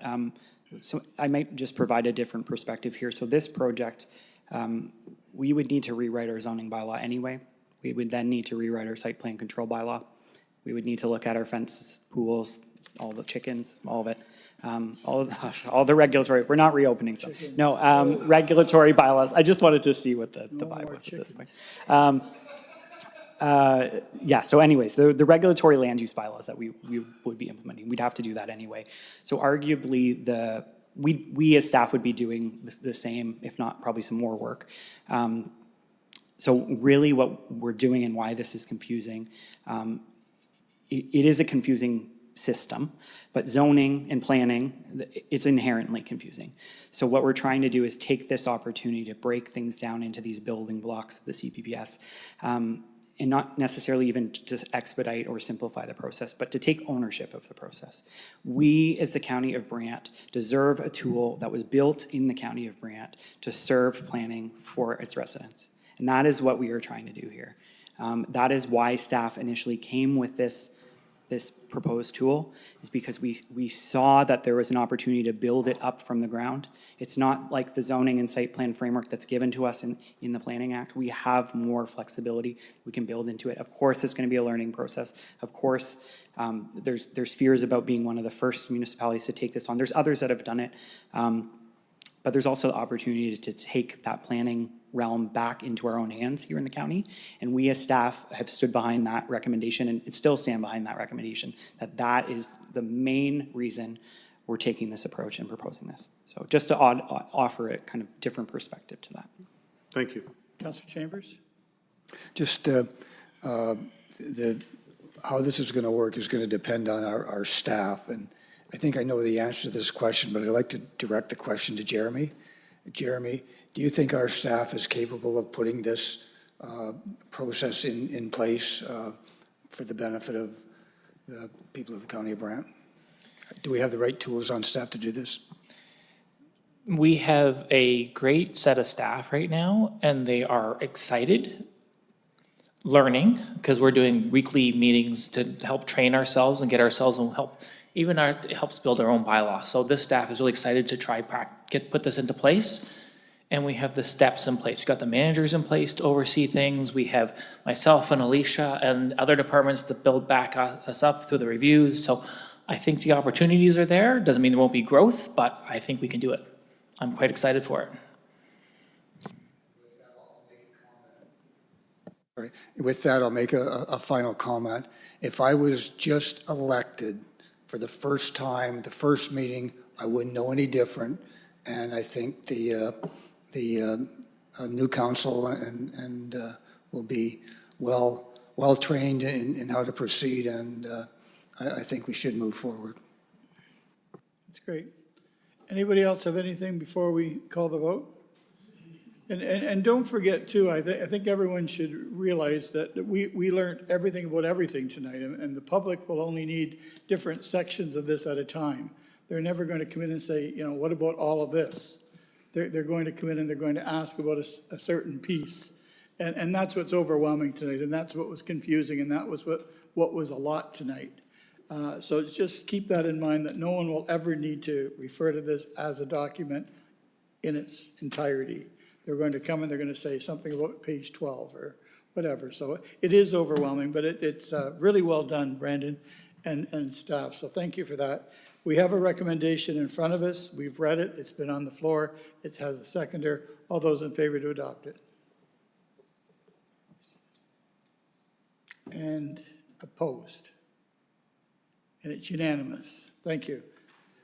We have nothing in camera. Is there anything else for the betterment of the County of Brant? Councillor Chambers? I just want to make one final comment. I would feel much better if all our planners were graduates of the University of Waterloo, but that not being the case, we'll see what happens. We'll cross our fingers and hope. Okay, with that being said, the next meeting is on June the 9th at 4 o'clock. And I'll ask for a motion to adjourn.